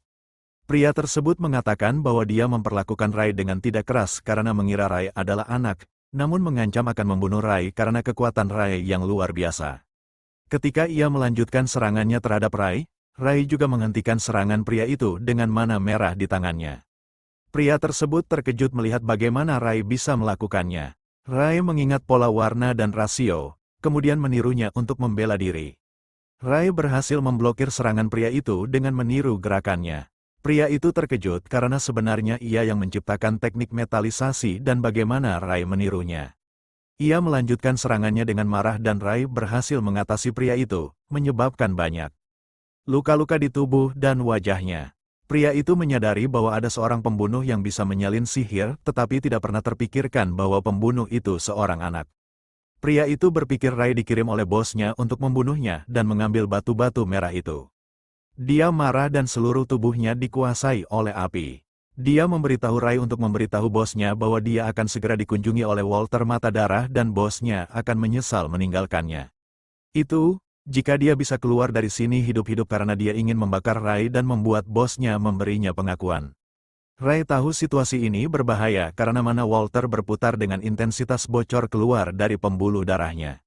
Jika dia tidak menggunakan mananya untuk melindungi dirinya sendiri, dia akan mendapat masalah. Mata Darah, tertutup nyala api, menantang Rai untuk mencoba membunuhnya lagi. Dia menyerang Rai dan Rai menghalangi serangannya dengan mana pelangi. Dia bertanya pada Rai berapa lama dia berencana bermain defensif. Rai tahu dia tidak bisa mendekati pria itu karena dikelilingi oleh api tetapi pertahanannya tidak akan bertahan selamanya. Rai pikir dia harus memadamkan api sebelum dia bisa menyerang pria itu. Dia mengejutkan pria itu dengan melingkari dia dengan air dan menggunakan dua teknik sihir sekaligus. Rai menyiapkan serangan air dan menyerang pria itu dengan kekuatan penuh. Walter, saat terkena pukul, menyadari bahwa mungkin dia bukan pembunuh itu. Rai mengalahkannya dan mulai berdarah dari hidungnya, berpikir bahwa ini adalah efek dari penggunaan sihirnya dengan kapasitas mental penuh. Dia percaya sihirnya telah menjadi lebih cepat dan lebih mudah. Tetapi jika Walter merasa begitu kuat baginya, dia tidak dapat membayangkan seberapa kuat pria dengan monokel itu. Dia percaya bahwa dia perlu menjadi lebih kuat untuk melaksanakan balas dendamnya dan tahu bahwa dia punya waktu untuk melakukannya. Dia menyesal tidak mengambil semua batu seperti yang dia lakukan karena dia tidak tahu hal-hal akan berakhir seperti ini. Setelah mengalahkan Walter, Rai kembali ke toko Veronica yang ramah menyambutnya dan menyambutnya. Dia memperhatikan bahwa Rai telah mengganti pakaiannya dan bertanya apa yang terjadi pada pakaiannya yang lama. Meskipun Rai berpikir dia membuang pakaian karena Walter akan mengenalinya dari pakaiannya, karena dia tidak melihat wajah Rai di ruangan itu karena gelap, dia memberitahunya bahwa dia baru saja membuangnya. Dia memberitahunya bahwa dia memberitahu kakeknya tentang kunjungannya, bagaimana Rai menyelamatkan mereka dengan sihir, dan bahwa dia mencari pelangi tetapi tidak ada yang lain saat mereka berjalan menuju pintu kakeknya. Dua anak laki-laki menatap Rai dengan marah, dan Veronica memberitahunya bahwa mereka adalah adik-adik kecilnya. Kakeknya membawa mereka dari panti asuhan dan menjaga mereka bertiga. Rai bertanya apakah itu untuk mengajari mereka sihir. Veronica terkejut dan bertanya bagaimana dia tahu tentang itu. Rai memberitahunya bahwa itu hanya tebakan karena dia telah memberitahunya bahwa kakeknya mengajari dia ilmu sihir. Mereka berdua tiba di depan pintu kakeknya dan Veronica memperkenalkan kakek Graham kepada Rai. Kakek meminta Veronica untuk keluar sebentar dan Rai duduk di sebelahnya. Pertama-tama, kakek berterima kasih kepada Rai karena sudah mengusir anak-anak tersebut mengatakan bahwa itu adalah tugasnya, tetapi dia tidak bisa melakukannya karena sedang sakit. Rai memperhatikan kakek memiliki 4 cincin, menunjukkan bahwa dia merasakan berbagai emosi. Rai berpikir bahwa hal ini mungkin sulit bagi kakek dan sulit baginya untuk membaca. Kakek memberitahu Rai bahwa dia mendengar bahwa Rai memiliki pertanyaan untuk dia, dan Rai memberitahunya bahwa dia telah mencari penyihir untuk waktu yang lama. Graham bertanya apakah dia bukan seorang penyihir sendiri. Dia mendengar bahwa Rai bisa menggunakan sihir dengan sangat mahir. Rai memberitahunya bahwa dia masih memiliki banyak hal untuk dipelajari. Kakek tertawa dan bertanya dari mana Rai berasal, yang dihadapi oleh keheningan. Kakek berpikir bahwa Rai memiliki banyak riwayat sehingga dia memperlihatkan ke tangannya. Dan meminta Rai untuk bermain sebuah game dengannya. Pemenang akan memiliki kesempatan untuk mengajukan pertanyaan kepada para pecundang. Ketika ini terjadi, Rai dapat melihat dan merasakan mana di antara mereka. Kakek mengatakan padanya bahwa ada banyak elemen dalam sihir, dan elemen-elemen itu bisa bertemu untuk menciptakan elemen-elemen sihir baru. Dia menciptakan sebuah elemen pemeliharaan yang akan mencegah faktor-faktor eksternal ikut campur di antara mereka. Rai membuat Graham terkejut dengan bertanya apa elemen lain yang dia lihat karena dia bisa melihat 2 warna. Kakek berpikir seorang penyihir biasa tidak akan bisa mengidentifikasi ini seumur hidupnya, tetapi Rai bisa, dan dia mempertanyakan keberuntungannya karena telah mengunjungi begitu banyak panti asuhan untuk mencari bakat. Tetapi sekarang, karena hidupnya tidak lama lagi, bakat sejati duduk di depannya. Rai bertanya padanya apa elemen lain ini, dan kakek mengatakan padanya bahwa dia harus bermain game untuk mendapatkan jawabannya. Graham menciptakan sebuah bola. Siapapun yang bisa menarik bola itu ke arahnya menggunakan sihir, dia berhak untuk mengajukan pertanyaan. Dia mengatakan bahwa dia akan meletakkannya lebih dekat ke arah Rai agar adil. Rai hampir saja mengangkat tangannya dan kakek sudah berhasil menangkap bola tersebut. Rai terkejut berpikir bahwa dia cepat. Dia bertanya kepada Rai dari mana ia belajar sihir, dan Rai menjawab bahwa dia belajar sendiri.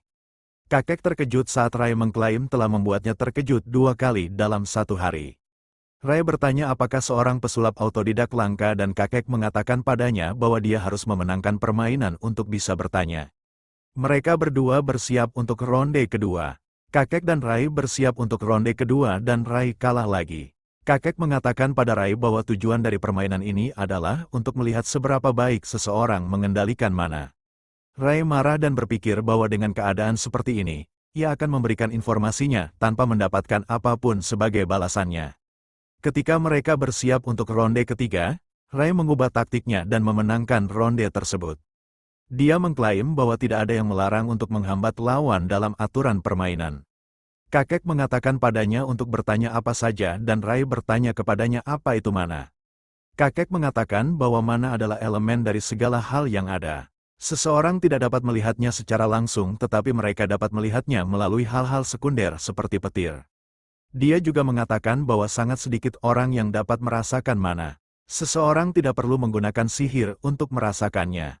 Kemampuan merasakan dan memanipulasi mana menggunakan sihir adalah 2 bakat yang berbeda.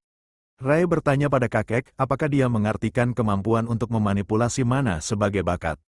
Kakek mengatakan padanya bahwa mages yang jujur pada diri sendiri dapat menggunakan mana lebih baik daripada yang lain. Mereka melanjutkan ke hal lain. Putaran dan Rai menang lagi. Kakek terkejut dengan seberapa sulitnya unsur pemeliharaan untuk dideteksi, tetapi Rai sedang mencobanya secara langsung. Rai bertanya kepada kakek apa cincin di sekitar hati para penyihir itu, dan dia memberitahunya bahwa itu adalah wadah untuk mana. Bergantung pada karakter sang penyihir, wadah-wadah ini mengumpulkan dan menyuling mana di udara dan mendistribusikannya sebagai elemen-elemen. Rai bertanya apakah wadah-wadah ini membuat penggunaan mana lebih mudah. Dia diberitahu ya, dan selain itu jika mana digunakan dari udara secara terus-menerus ini bisa menyebabkan keracunan mana. Orang-orang terpengaruh secara berbeda. Beberapa menjadi sedih, beberapa mulai tertawa, dan beberapa menjadi sangat marah. Ini kemudian menjadi penyakit mental permanen. Rai berpikir dia kebal terhadap keracunan mana karena dia tidak merasakan emosi. Menggunakan mana dari udara dengan emosi bisa membuat pengguna menjadi gila. Dia bertanya kepada kakek apakah seseorang yang kebal terhadap keracunan mana akan memiliki keuntungan besar. Kakek berpikir ide tersebut bagus, tetapi dia belum pernah melihat seseorang menggunakan cara tersebut. Kakek bertanya kepada Rai apakah dia punya mimpi. Dia memberitahunya dia ingin membunuh seseorang dan juga ingin menyelamatkan seseorang. Kakek mengatakan dia pernah mendengar orang-orang mengatakan bahwa mereka ingin membunuh tetapi tak pernah ingin menyelamatkan seseorang. Dia bertanya kepada Rai apakah ia ingin belajar sihir darinya.